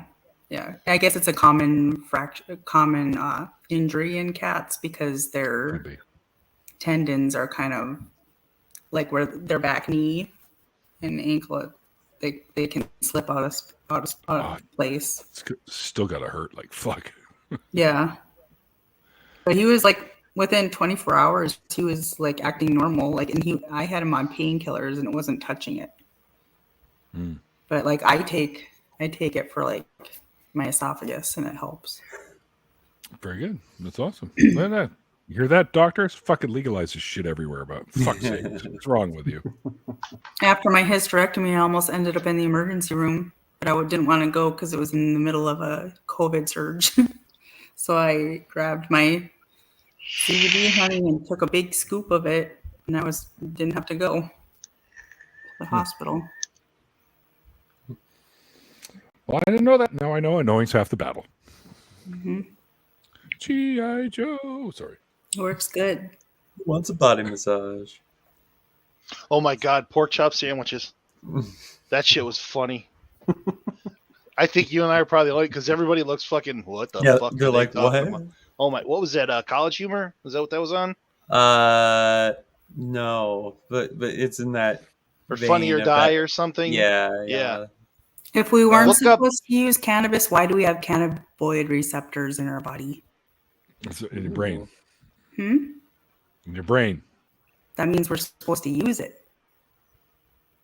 You can. Yeah. Like nicotine. We have nicotine receptors too. Yeah, but I wouldn't. I feel justified now. We're not saying start smoking, people. Are we back on Stone No, Age she's theory? on the right track. Neil, leave her alone. No, like it's either IBD or Crohn's. One of the two. Actually, nicotine helps. Yes, I know. Because there's nicotine receptors in the gut. Nicotine helps me every day, not punch people in the throat. If you put a nicotine patch on parts of your stomach, it'll help with constipation. Yeah. My sister used to do that. Yeah. Don't start smoking, people. Then you end up buying really, really cool cigarette packs like this that have a built-in lighter. See, I don't smoke cigarettes and I don't smoke weed. I eat them. I eat edibles. You eat tobacco too? Fuck. What the hell? Don't eat tobacco. It's fucking hardcore, man. That's a hard ass gummy bear. Well, technically, you could just get Nicorette gum and do it, or you could put a patch on your body and it would do the same thing without having to smoke it. I tried the patch It'd be once, but I medicinal. don't think Black Sabbath patches do anything. Whoops. This is really painful when you're sewing them into your skin. You know? I have guys, cigarettes that I leave on. Oh, sorry. Go ahead. You're closing. I could tell. Yeah, well, because it's been a couple hours, and I still got some shit I got to do before I crash. Because I got to take Mom out for her every Sunday brunch thing that we do. Should I do my typical thing and change the subject so we're here for another 45 minutes, or you could try? That was awesome. Do we do like the last one, or like everybody just ducks out? I have the power. I have a feeling that Canadians aren't much different than Minnesotans, where you have to stand at the door for 30 minutes before you can leave. Where'd you go to Texas? See, I hate that. Like whenever, like even to this day, if I go to a party or a get together, man, I don't want to fucking just sit there and say goodbye. I just do the Irish exit and bounce without. You got to fucking pick the proper time and just like this. Yes. Neil tries to end stream. We could've talk left me. about ending stream longer than stream ending. I do this every time. I think that Neil might secretly hate me because I do this every time. When we lived in Texas, we Secretly. had to tell them that that's why we were always the last ones to leave. Yeah, that's my problem. If I don't just leave, then I'm there the last one, and it's like, ugh. Yeah, someone's got to leave first, and then it all starts happening. So, Oh my goodness, awesome! I always believe that if people are at your house and they're taking forever to leave, it means they're enjoying themselves. So That makes me happy. Mhm. So, yeah. Go In ahead. Minnesota, we'll just ask you if you want another What coffee. you're saying now is slowly get yourselves the fuck out. All right. Well, yeah, I am going to be. I'm always the host. So, wow, sounds like a party over at Stephanie's place. Yeah. All right. First of all, thanks to my guest David, who was with us earlier. If you missed the original interview, there's a link to it in the description box below, so you can check out the actual chit chat that we had for tonight. And I want to thank all you guys out there in the chat. Much appreciate you guys being here for these after parties as well as the interview. It's not the same without you. We get to interact with you and have some fun, and I really enjoy that. Also, thank you to my amazing patrons, because without you, this show is nothing. So thank you for all you do to the show. Link in the description box below for the original. And that's about it. Thank you guys for jumping in here with us. Made a lot of fun tonight. And like I always say at the end of the after parties, like the late great Carl Sagan once said, extraordinary claims require extraordinary evidence. And we will see you guys next time. Cheers. Peace.